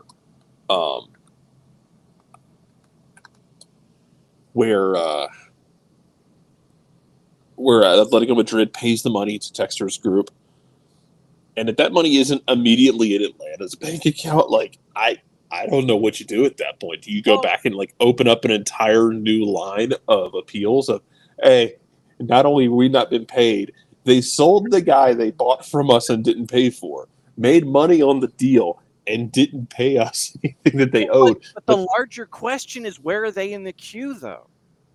Yes, and that was going to be the next thing I was going to ask is, where are they in the queue? Because non-zero chance. Look, there's a non-zero chance if Botafogo / Crystal Palace / Leon / John Textor hasn't paid Atlanta. It's a non-zero chance there are other clubs they haven't paid to. And some of those clubs might be first in line, and that's okay, because they might have had a chronologically speaking, a going back in time longer complaint. Also, they might literally need money to function. Completely a possibility there. Dude, I have no idea how an appeal like that doesn't just go, no, we've been over this, pay the money. Yeah. But whatever. I'm happy for Thiago, though. Yes. Like, Almada is getting to live the dream now of playing in Europe for one of the top clubs, one of the most famous managers in Europe. And I'm happy for the kid, but I also want my money. I want my money. Yeah. So tell John Textor to make that check out to Atlanta United, A and B. Get it done. Also, pay all the other people who they may or may not owe money to. No, it's a separating thing though, because I'm very happy for Thiago. Because he deserves. He has played his way into deserving that kind of payday and that kind of opportunity to live his dream. Good for him. Mm-hmm. I don't want that to be lost in the bickering about the money that No. is still owed, because John Textor ain't paying his debts and pulling a low-key Foster Gillette. Yes. And Alex is absolutely true in his assessment of this. You need to get the paper boy from Better Off Dead to collect the debts. $2. I want my $2. I need to get that drop. Thank you, Alex, for reminding me about that. Just so folks know, the total revenue percentage, and these are the numbers that came out at the end of the calendar year of 2024 from Eagle. They had $117 million or pounds or whatever the format is. I think it's euros. I mean, it matters when you get to that much. Yeah, 117 million euro, 117.5 million euro in total revenue. Then you had personnel costs, which were almost 100% of your revenue. 99 million euro in personnel costs. But I mean, I think you'd find a lot of clubs run like that. EBITDA was a loss of 46 million euro. I think you would find a lot of clubs run right along that. If they're making profit, it ain't much, or they might be losing some money. Mm-hmm. Again, owning a sports franchise is a long-term investment. You don't own a sports franchise to flip it in 2 or 3 years. You own a sports franchise with the intention of owning it for 15, 20 years, seeing the value appreciate substantially. Mm-hmm. Go back and look at what Arthur Blank paid for the Falcons back in the day versus what they're worth now. Go back and look at what almost any of these professional clubs are worth now versus what they were worth 20 years ago. Yeah. You buy a club and you hang on to it for 15, 20 years. Absolutely true. Trading players in the first 6 months of the last fiscal year, 34.7 million euro. And that is down window to window 63%. Had to do with first 6 months of the financial year, selling Jake O'Brien to Everton, selling Sar to Strasbourg, Jefinho to Botafogo, Mama Balde to Brest, incentives worth 2.2 million euro. By December of 31 of 23, they had 94.9, Barcola to PSG, Lukeba to Leipzig, and Fiverr to Bournemouth. So that was player acquisitions. But first 6 months of the fiscal year last year, ending New Year's Eve 2024, they operated at a loss of minus 117 million euro. So that is an Eagle. That is a press release put out March 27th of this year. First half 2024 results. Nevertheless, impacted by lower player sales activity over the first 6 months of the financial year and changes in the scope of consolidation following asset disposals of Lyon Feminine, the Valet Arena, and Rain to Michelle Kang. So Eagle Football Group, it's all the document itself is public. It's on their website. But anyway, that's the first half results. And then after that, in June, they transferred Ryan Cherky to Manchester City, and they transferred Amin Sarr to Hellas Verona. The Cherky transfer alone is like $11 billion. The Cherky transfer alone, 42.5 million euros, 6 million in bonuses, added a 15% bonus on any future, so a 15% sell-on. So the money is there in the Ryan Cherky transfer if they wanted to slide that along too. So that's where we are. But the larger questions, once again, and Alex is absolutely correct, need the paper boy. You got to figure out where you are in the queue. Yeah, you're owed the money. It is currently appealed. It is Eagles' right to do that, but it's to the point now where you need either Judge Wapner, Judge Hatchett, and get this ish done. We've been kind of drifting back and forth, Jared, about tonight in Major League Soccer. We kind of blew through substantial night. Yeah, it is. Atlanta and Chicago. What's on your mind? Should win the game. You won 2 straight at home. Going back, and I know that's been a minute because you played 5 straight on the road. Yeah. And 3 of them went about as sideways as humanly possible.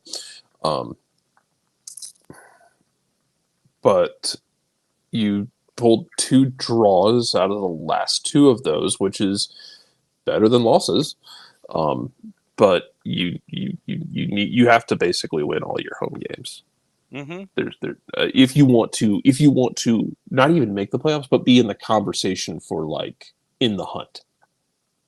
Because you blew a lot of home games early in the season that you didn't win.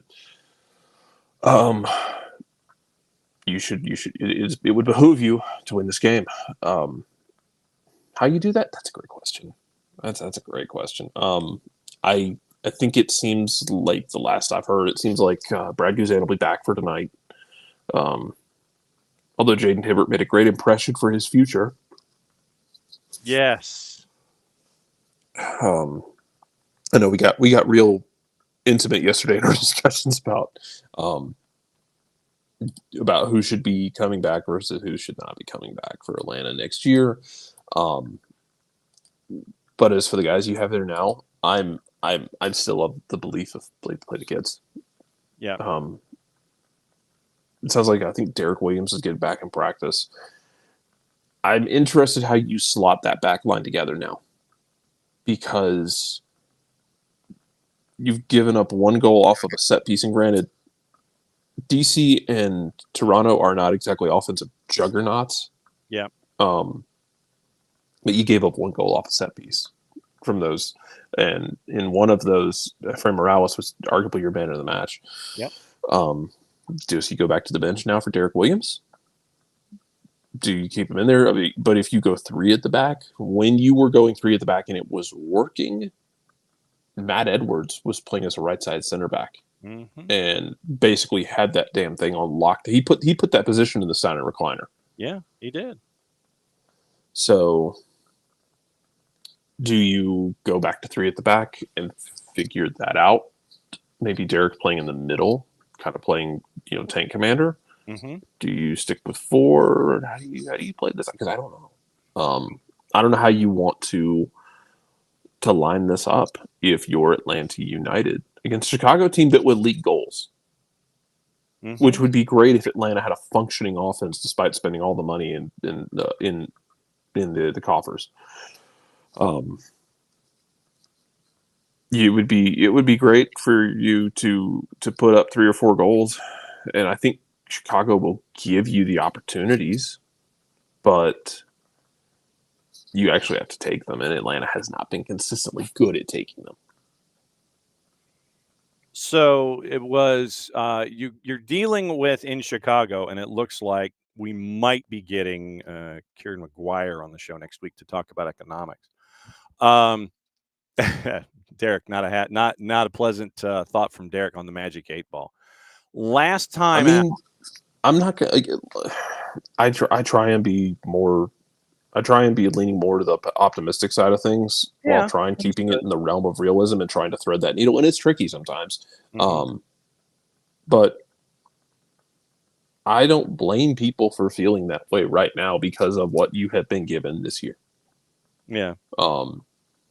Doesn't mean it's going to last that way forever. But when you have spent the money that you've spent, and again, you gave up 1 goal in the last 2 games on the road. Like, if you give up 1 goal over 180 minutes, and it was a set piece, and it's just it's a nicely worked set piece, good delivery, good screen action, free header, ish happens. Yeah. You give up 1 goal over 180 minutes on the road, you have to win one of those games. You have to. Yeah. You have to find a goal somewhere. You cannot. In this league where it is hard to win on the road. I know I've had this debate with plenty of people about, other teams win on the road. I'm like, yes, they do. It doesn't mean it's not it doesn't mean it's not hard. Just because other teams do it doesn't make it easy. Atlanta had done it in the past. But when you give up 1 goal in 180 minutes on the road against 2 teams that are down there in the cellar with you, you have to win at least one of those games, and you didn't. You have to find goals tonight. Where you find them? Yeah. Great question. Fantastic question, because I would like to say, well, those $40-50 million you spent on attack, Should it come from there? It should, but it hasn't consistently, and I don't know how you fix that. Yeah. Last time Go out. ahead.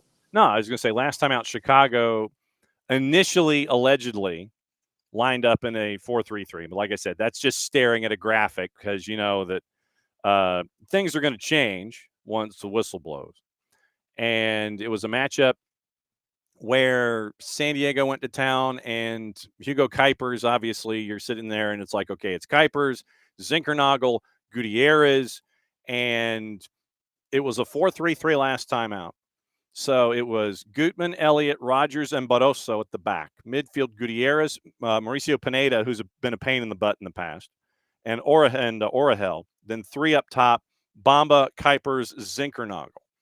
If it is a 4-3-3, then are you looking possibly at either, are you matching that 4-3-3 or are you going three center backs and trying to make sure that you've got folks that are paying attention to Kuipers and Zinkernagel or Bart drifting back? How are you looking at this defensively with this attack with all these different dudes coming at you? For Atlanta, if you have Derek Williams back and if he's 100%, I'm curious if you go back to that 5 in the back look, maybe stick him in the middle, play Luis Abram, I would imagine, on the left side, and then maybe stick Matt Edwards on the right side of that 3 in the back. Because what I thought worked well in that homestand, which was great for a minute there, until you went to New York and against Red Bulls and then watched all of that burn down. What was really fun there for a minute was Saba playing as a wingback. Yeah. Saba's not going to give you cover as a wingback, but he's going to give you unpredictability and borderline reckless decision making. Yes. But he does it in the final third, which is what I can live with. Again, my issue has been so often that Ronnie Dyla will talk about how Atlanta United should be more risk-taking in the final third. Like, you're in the final third, drive at somebody. Play that risky through ball that maybe it comes off, maybe it doesn't. But if it does, it's a game-breaking ball. Take those chances if you're Atlanta United in the attacking third. Instead, it feels like they're afraid to do it. And the place where they seem to be taking riskier chances is in the defending end of the field. And it is breathtakingly mind-boggling to me that when we see the mistakes, some of the mistakes they made, like Almiron in New York at Red Bull Arena, Almiron against DC, where Efra had to step in and block a shot on goal. Yep. Where he drops way back into the right back spot for some ungodly reason because he's chasing the ball and he has to have the ball, and he's playing a square ball back to center back and then leaving it short multiple times. Like, why is that where you're taking risky plays?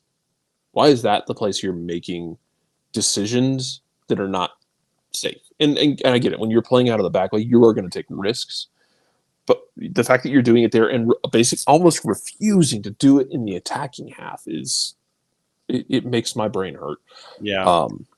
You would love if Saudi Arabia had not broken Jay Fortune, because you would love to have him here because you have been mediocre in the midfield. Mm-hmm.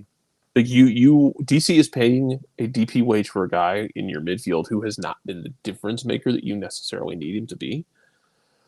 Bartek Schliess, like I said, has answered the bell in the second half of the first half of the year. So whatever, however you want to break it down. When Ronnie Dyla took the gloves off, Bart Schliess seems to have answered the bell. But your midfield has not been bossing things like you need it to. And so, we can talk about how you want to line up that back line all day long. But if you are not going to be good enough in the midfield, then you're going to get overrun. Yeah. And whether or not you go that 3 or 4 is going to also depend on, do you want 2 people sitting in the midfield or 1 person sitting, single, double pivot, however you want to figure it out. Right. However you want to kind of flood that midfield and put Chicago on a defensive. Other matchups in Major League Soccer, you got Charlotte, DC, Cincy, and Messi and Friends. Messi and Friends still are pulling away a little bit as a favorite. They're still on the plus side at TQL, but they're a favorite. Red Bulls, Revs, Purple Team NYC, Philly, Montreal, Houston, Vancouver, Minnesota hosting LAFC. They're favored at home on the plus side. Nashville and Crew. Nashville's actually a minus side favorite. Last time somebody was a favorite against Crew was last week against Cincy in Hell is Real, and Crew decided since he just botched another 2-goal lead. Yeah, it was like the playoffs and ish the bed. Yeah. Yes. So Crew is. We'd love to see it. So get this tonight, and the numbers have changed since the show started. Nashville is a minus 102 at home against Crew. Crew is a plus 250 on the road. The draw's a plus 275. They're riding the idea that Sam Surge and Honey Mukhtar are going to score a boatload of goals tonight to get that minus 102. I would lean Crew in that one. I legitimately would. Either at the draw at a plus 275 or the outright at plus 250. And Crew is sitting in fourth place, but like 2 points off top of the East. And I feel like Crew are slipping into that Seattle range because like Seattle's in fourth, but Seattle is like a fair number of points off. Right. Like they're 9 points off, 10 points off of San Diego. But I feel like they're slipping into that Seattle thing where like if I ask people associated or fans of the Crew, I'll hear about things like, man, we got to watch out for this. Like we have this problem, we have these problems, we have A, B, and C. This is bad. Like this could be better, blah, blah, blah. Bro, you're sitting 2 points off the top of the table. Seattle is the team that does this, that like is like wringing their hands about things and still sitting in the top half of the playoff picture every year. Mm-hmm. The problems you have are not the problems of others, and I need you to understand. I need you to appreciate that the problems you have are minor compared to other teams' problems. Yes. It could be so much worse for you. You could be St. Louis. You could be the Galaxy. You could be Atlanta. Yes. Like your problems are not real problems. Yes. I do want to discuss. They're nitpicks. Yes. Before you, do you have your Irish goodbye scheduled in the next couple of minutes? Yes, I do. Okay. So before you go, I do want to show the archive collection from Adidas that is going on with Major League Soccer right now. And this is off of the Instagram account, so it's got like movement and things like that. So I'm staring at the jerseys. I love San Jose's. San Jose's great. I love the San Jose jersey. You know what I don't love? Having this moving sequence here where the pictures keep changing, where like each frame on that grid of 9 keeps changing. So if you look at one, when it's moving, if you look at one, like in the middle was the Dallas Burn, but then it changes and something else is in the middle, it pisses me off to no end. Okay, so then I moved forward, and so here are the individuals. That's Minnesota. Great.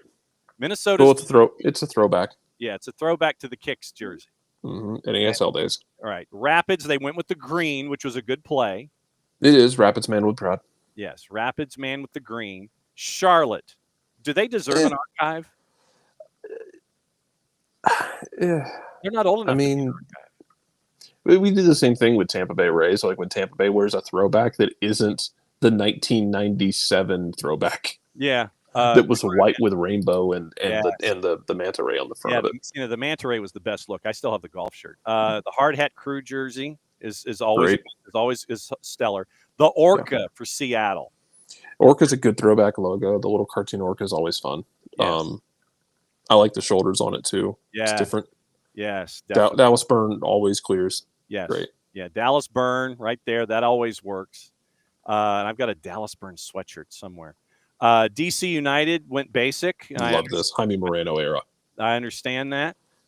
Nashville, to your point, I think you were right. I think this is Jacob Schaffelberg, by the way. I think you were correct. They should have gone with the Nashville Diamonds. I would have loved them to, and it might have been a licensing thing. It might have been a choice. I like this logo, by the way, better than the Octagon logo. And I forget, it was one of the Nashville writers brought that up as well, and I agree completely. The Soundwave logo from Nashville, I 100 times over love that better than their standard logo. And you want to change the color scheme on this to match that gold and dark blue. I'm totally okay with that. I so much prefer that logo. The Clash is fantastic. There is no parallel. This is my number one. No, this is number one. This is a walking trapper keeper, and I love it. Absolutely. And then the Revs with their finish with all of the Zubaz Revs jersey is the other one. So you can't go wrong. You can't go wrong with the Zubaz Revs. So. The easy conversation to have is, if it were Atlanta, what would you do? And you had so much to draw on because you have the Chiefs back in the day, you have the Apollos, you have the Atlanta Attack, you have the Silverbacks. You could have gone in a lot of direction if you wanted to do one for Atlanta. I wish Atlanta would get one that is kind of that throwback look that is paying tribute to the former clubs that were here. Because everything in the past is a foundation for what you have now, even if it is not a large part of the foundation. It is still a part of that said foundation, as these clubs will attest to, and the people in those communities will attest to, who have been through the ringer. Yep. So we got that. I'm booking guests at the same time that I'm talking to you. It looks like Juan Hernandez is going to be joining us from Stillwater, Oklahoma, Friday morning, batting leadoff, because they are in the Final Four in the WPSL Championship. So semifinals and finals. And so Juan Hernandez is going to bat leadoff with us on Friday from Stillwater, Oklahoma. So he might be at the breakfast bar at the hotel, breaking everything down as they're in the Final Four. They got the 2 wins in quick succession on the weekend, got out of the South Region to the South Region champs. And so they'll be joining us tomorrow. So Willie P is going to join us tomorrow morning at 9:15. And we're going to discuss Atlanta and Charlotte. Obviously, we got to discuss what's happening tonight, tomorrow, in addition to all of this. Willie Davis, head coach of North Carolina Courage U23s, joining us tomorrow because they are in the finals of the W League for the 3rd year in a row. And then Nino and Nico will discuss world transfers, Major League Soccer, all that stuff in the Power Hour in hour number 2. Friday, Juan Hernandez, Chattanooga FC's women at 9:15. Hopefully, our friends from Beyond Goals at 9:30. Hopefully, Major League Soccer at 10. Get you ready for the weekend at 10:30. So other matchups really quickly before you get out of here. Seattle, Colorado, LAG and Austin, Portland, RSL, San Diego, Toronto, San Jose, and Dallas. San Diego, Toronto is going to be a war crime. Toronto is now at plus 650, by the way. I'm not touching that. No. I mean, that's a fun number, but yeah, like San Diego has been better than I ever expected they would be. Obviously, they're leading the West. They're better than expected. I was not sure how that build would work, but it had done the job because they're sitting on 42 points, 2 points clear of Minnesota, who's second in the West. And nothing about my life makes sense right now. Yeah. And I'll tell you right now, I'm not a full believer in Minnesota, and it's not to say that I think Minnesota is a bad team. Minnesota, clearly a good team. They know exactly what they're doing. Eric Ramsey knows exactly what he's doing, and he has full buy-in.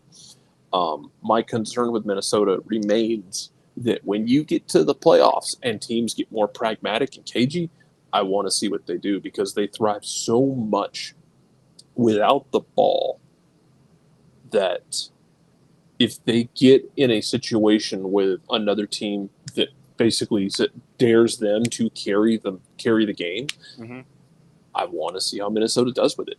Yeah. I don't know how they'll do with it. I'm not going to tell you they'll automatically lose. They might come out and be just fine. But so often I've seen them post these matches where it's a win, but it's like 30% of the ball, and it's just hard to do in the playoffs. Yeah. It's kind of like being that all offense, no defense game in the NBA, and then you get to the playoffs where teams actually try on defense. It's like, oh well, see, now it's kind of a different game. Yeah, well, and So, it's like when all caps made their way through the regular season as an expansion team and cleared through the West. It's great in the one-off, but then you get into a series and you get found out. And you get work, and people can find workarounds, and then you get bounced in a series, and everybody sits there and goes, well, what's wrong? You're great in a one-off situation, but then when people can adjust to you, how do you adjust in turn? And that makes the issue, at least to me anyway. Yeah. And it appears that Rodrigo De Paul, according to Cesar Luis Merlo, is going to be heading. Just announced. Yeah. Don, announce the fourth DP. Yeah. We know you want to do it. 15 We know you're million going to do euro. Yeah, it's Gaston Edul. We mentioned Gaston Edul said it was going to be a 4-year deal. So probably a half comes in the window, half this year, and then 3 after that. There's no way. I don't know that there's a way you get him without it being a DP. So either they're going to sell someone, buy someone down somehow, or just announce a fourth DP and open things up for everybody. Yeah. Or just do it. Yeah, 15 million euro is what Cesar Luis Merlo is reporting, plus add-ons, contract for 4. Yeah, there's no way in hell you're not DPing that. Yeah. There's no way in hell. But no, seriously, add a fourth DP. Do you know how much fun this window would be if everyone gets a fourth DP? Like July 17th, hey, everyone gets a fourth designated player. And you would do that assuming that, like, teams have known about it. Like, front offices would have known if that were the case. You're ready to pounce. Yeah. Add a fourth DP and watch this summer just go ham. Mm-hmm. That doesn't even include the fact that Atlanta United needs to basically, like, open the back of this C-130 and just start pushing people out. There you go. See? I mean, so that's where we are. So yeah, not hating on Minnesota as a team and saying they're bad, just, like, curious how they do if other teams force them to carry water for extended periods of time, kind of like some of those late 2010s New York Red Bulls teams that were really, really good. But when they got pulled out of their comfort zone, it got weird. Yes. All right. So what are you doing? Are you going to be watching at 5:30, 5:40 local time? Are you going to be watching Atlanta United Chicago Fire? Probably. And then just skipping over to the RSL game. Listen to which this. has worked out beautifully for me. Oh. Because I've been getting Atlanta United game. Yeah. 5:30. Yeah. It's great, time-wise. Yeah. 0 complaints. No. And then that game's wrapping up. And then on my iPhone's like live events.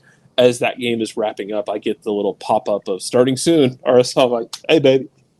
Hey, they're undefeated since I moved out here. So guess who's not moving back? Wow. Won 2 straight, actually. Wow.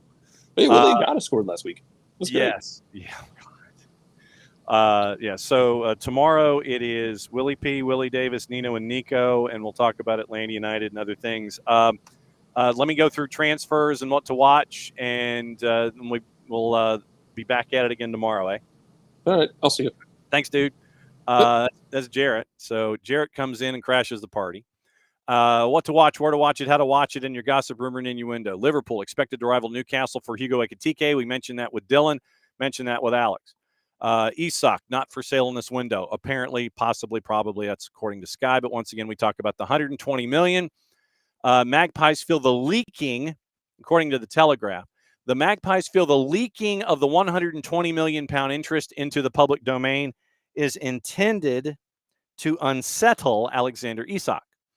As well as Ekitike, Liverpool have made inquiries about Ollie Watkins, Victor Osimhen, Johan Vissa, and Rodrigo. Not Rodrigo de Paul, who's apparently heading to Messi and friends. Napoli have informed Liverpool on a deal for Darwin Nunez can be considered off Fabrizio Romano. Luis Diaz has made it clear he wants to leave Liverpool after the club rejected a £58.6 million bid from Bayern Munich. Leeds have reached an agreement in principle for Sean Longstaff from Newcastle. Spurs rivaling Inter Milan for 23-year-old defender Coney de Winter. Bournemouth holding out for £59 million for Ilya Zabarny, who is wanted by PSG. Chelsea ready to begin a clear-out with Joao Felix in talks over a return to Benfica, and Nkunku also set to leave. Manchester United have registered their interest in signing Douglas Luiz this summer, with Everton also keen on the 27-year-old at Juve. Liverpool and Ibrahima Konate have rejected a lucrative approach from the Saudi Pro League. Reds have put a $43.5 million price tag on Konate for anybody interested this summer. Sassuolo and Andrea Pinamonti attracting interest from West Ham. Brentford also inquiring. There's interest from Leeds in signing Spanish striker Gonzalo Garcia on loan from Real Madrid.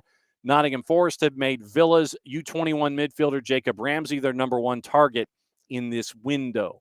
Let's check with Gossip, Rumor, and Innuendo. and everything else that is out there in the ether with our friends. Like I said, obviously, we mentioned what's going on with the transfer to Messi and friends.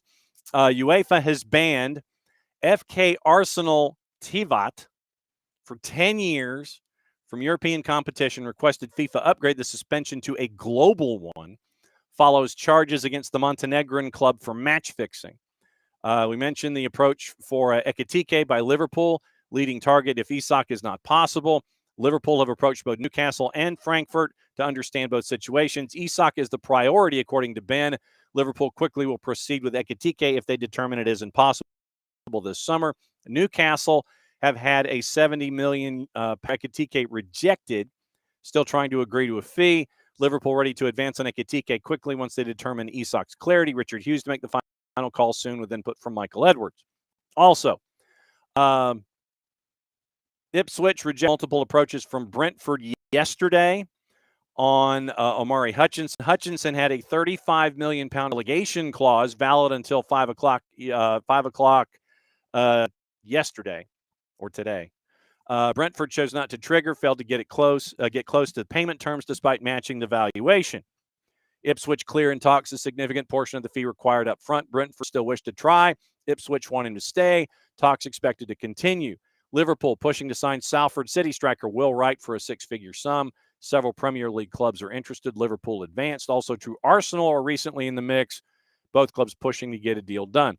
Bournemouth confirmed Georgi Petrovic has joined from Chelsea on a 5-year deal, £25 million fee. So it only goes $5 million across their books every single year. Brighton's Yoon Do-young has joined Eredivisie side Excelsior Rotterdam on a season-long loan. Latest on Mbumo is that is still being discussed. Levi Caldwell believes Chelsea's win in the Club World Cup could give them momentum to challenge for the title and for Champions League.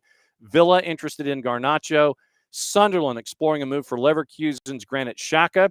Face competition from Neom. Xhaka has 3 years left on his Leverkusen deal, open to an exit. Watford exploring a deal to sign Ashley Young at the age of 40 as a free. Paulo Pezzolano is going to make the final call. No concerns about his age or fitness. And once again, yesterday, Derby confirmed Patrick Adjumong on a 4-year deal. Now, let's see if we have names. Skills Challenge roster. Yeah, Apple TV on the Skills Challenge. And we have the sponsors and all that kind of stuff that are laid out there. So on the 22nd, 9 o'clock, Skills Challenge, Liga MX, Apple, on Apple TV and Season Pass. So it was in the timeline asking where you could see Skills Challenge and stuff. Apple. It's going to be there. All-Star Game, nothing on who's going to be calling what and where that we know of yet. We mentioned the archive collection. Let's see if MLS on air. Do we have our pairings? We do, however, know Jess Charman is going to be calling the match tonight on Apple TV. So set up multiple devices and please listen to Jess and listen to Mike and Jason all at the same time. So one device on Jess on Apple, one device watching on Apple, setting local radio to Mike and Jason. Okay, so here's your match. Here's your match lineups for all of your referees. San Diego, Toronto. Alyssa Pennington is in the middle. Cameron Blanchard, Jeremy Hansen, your ARs. Alan Chapman is your fourth. Michael Radchuk and Jonathan Johnson are upstairs. Timbers and RSL. Alexis De Silva is in the middle. Gerard Kader Lebuy, Stephen McGonigal, your ARs. Timothy Ford is your fourth. Soren Stoichka, TJ Zablocki upstairs. Galaxy and Austin. Ricardo Fierro in the middle. Chris Elliott, Diego Blas, your ARs. Trevor Wiseman, your fourth. Kevin Stoughton, Craig Lowry upstairs. Sounders in Colorado. Lorenzo Hernandez in the middle. Liaz Arfa, Nick Balser, your ARs. Servando Berna is your fourth. Daniel Radford, Joshua Patlak upstairs. Nashville and Crew, Ricardo Montero Araya in the middle. Corey Parker, Kyle Atkins, your ARs. Rosendo Mendoza is your fourth. Greg Dopka, Fabio Tovar upstairs. Minnesota, LA, Pierre-Luc Lozier is the man in the middle. Stefan Tanaka-Freund, Ian McKay, your ARs. Atahan Yaya is your fourth. Jorge Gonzalez, Robert Schapp upstairs. Houston and Vancouver. Rubiel Vasquez in the middle. Jose De Silva, Jason White, your ARs. Gerald Flores, your fourth. Ismail Elfath and Tom Supple are upstairs. Philadelphia and Montreal, Guido Gonzalez Jr. in the middle, Walt Heatherly, Justin Howard, your ARs. Fotis Bazakis is your fourth, Soren Stoichkis, TJ Zablocki upstairs. Orlando, New York City, Jair Marufo is the man in the middle. Adam Winkowski, Gianni Facchini, your ARs. Elvis Osmanovic is your fourth. Kevin Stott and Craig Lowry upstairs. Red Bulls and Revs, Sergi Boyko is the man in the middle. Corey Rockwell, Eric Weisbrod, your ARs. JC Griggs is your fourth. Eunice Marakchi, Melissa Beck upstairs. Cincinnati and Messi and friends, Lucas Zapala, the man in the middle. Nick Uranga, Tyler Y. Rostrick, your ARs. John Freeman is your fourth. David Berry, Jonathan Johnson upstairs. Charlotte, DC United, Chris Penso, the man in the middle. Corey Richardson, Mike Nickerson, your ARs. John Matto is your fourth. Michael Radchik, Megan Mullen upstairs. Atlanta United, Chicago Fire, Sergei Demyanchuk, man in the middle for this one. Logan Brown, Andrew Bigelow, your ARs. Marcus de Oliveira, your fourth. JC Rivero, Brian Dunn upstairs. And those are your assignments for match day 25, or so match week 19 anyway. So let me see. Also, you had your twos matchups. That's do we have an announcement for the activity this weekend for folks that are playing? We do not have anything involving MLS Next Pro. So MLS assignments, I want to see if I've missed anybody in match day 25. Demyanchuk, Penso, Zapala, Boyko, Marufo, Gonzalez, Vasquez, Lozier, Montero Araya, Hernandez, Fierro, De Silva, Pennington, Remy Touchon. This is one we don't have. Remy Touchon is in the middle for San Jose and Dallas. Callie Smith, Kevin Lockyer, ARs, Victor Rivas is your fourth. Eunice Marakchi, Megan Mullen upstairs. So those are your assignments for tonight in Major League Soccer. And like I said, obviously it's going to be a full show tomorrow. Will Pelagic, 9:15. Willie Davis, North Carolina Courage at 9:40. Nino and Nico in the Power Hour in hour number 2. And we'll discuss Atlanta United, and we'll kind of weave that into the conversation on Thursday. Chattanooga FC is going to bat leadoff the women. Juan Hernandez at 9:15 on Friday from the Breakfast Bar in Stillwater, Oklahoma. Hopefully Beyond Goals Mentoring at 9:30. MLS hopefully at 10. We'll get you ready for the weekend in hour number 2 and plot that out. All right, what to watch, where to watch it, how to watch it. I know we've gone long, and I apologize. All right, and then we'll say hi to everybody and what everybody's got going on. Wednesday, Copa Sudamericana's on BN at 6 and 8:30. You can get BN from our friends at Fanatis, ftz.co/soccer down here. All the BNs, Nuestra Tele, CDO, For the Fans, Taste, Liga 1 Max Pro, and Gold TV with our buddy Nino Torres, all of those. And we have the call of Universitario winning the Intermedio. We'll play that tomorrow with our buddy Nino. Boulevard Palestino, Alianza Lima, Gremio, 6 and 8:30. FS1, Seattle, Colorado at 10. Simulcast on Fox Deportes. All the other MLS matches, Apple TV, MLS Season Pass. Brighton and Hove Albion and Stoke in a friendly at 1 o'clock on the Plus. Tulsa, Monterey Bay at 8:30. They are on the Plus. 5 matches in League One tonight on the Plus. Portland, Greenville at 6:30. Knoxville, AV Alta at 7, along with Chattanooga, Texoma, Westchester, and Spokane. Madison and Charlotte are at 8. Scottish League Cup is on Paramount Plus at 2:45 with Kilmarnock and Livingston. The quarterfinals of the Euro are on at 3 on Big Fox, Norway and Italy. Copa America Femenina on at 5 and 8 on FS1, Bolivia, Brazil, followed by Venezuela and Colombia. Man, thanks to Jarrett. Thanks to you. Thanks to Dylan. And thanks to Tyler. And apparently what we did this morning in workshopping everything going on involving FIFA documents, our friends over at SNS have decided to turn that into a written thing that you can keep an eye on and follow through. Morning, Lokeville. Morning, Alex. Morning, KFC. Morning, Pars. Morning, Jordan. And Jordan, to your point, never do business with Eagle or Silly John Texter again. I'm hoping that might be the case. Morning, Abby. Morning, Sharif from halfway around the world. Let's see.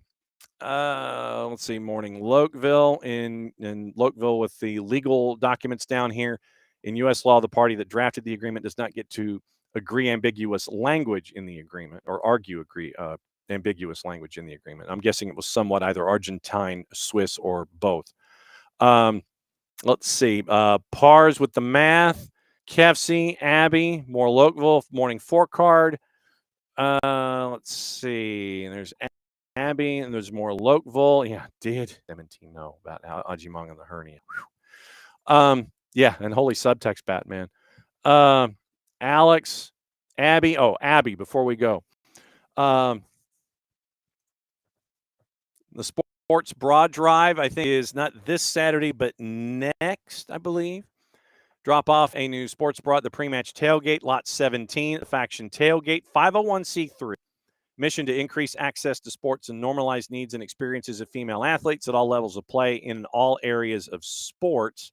There's a link in our Twitch pitch to the Sports Bra Project, to the TSBP right there. And so it is at the July 26th tailgate. So it is the Seattle tailgate with the Sports Bra Project at lot 17 and the faction tailgate. So there you go. So July 26th tailgate. Alex and Pars and Alex, Derek, morning Derek, and everybody trying to manifest an AM59 Hattie, and it means yacht wreckage around the Orca. Yeah, but it is the 50th anniversary of Jaws. Saw that yesterday. I was having dinner with the boss, and right there on the monitor, and you have the three of them. You're gonna need a bigger boat. An ad lib by Roy Scheider, by the way. Gonna need a bigger boat. That's an ad lib that was kept.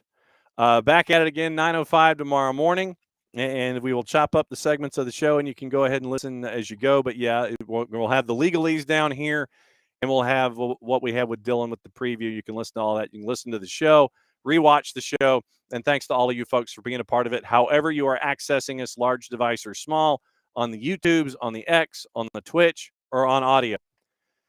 Yeah, that's some bad hat, Harry. You ain't kidding, brother. That was just the mayor did not know how to. The mayor, I understand, he was trying to dress for the situation.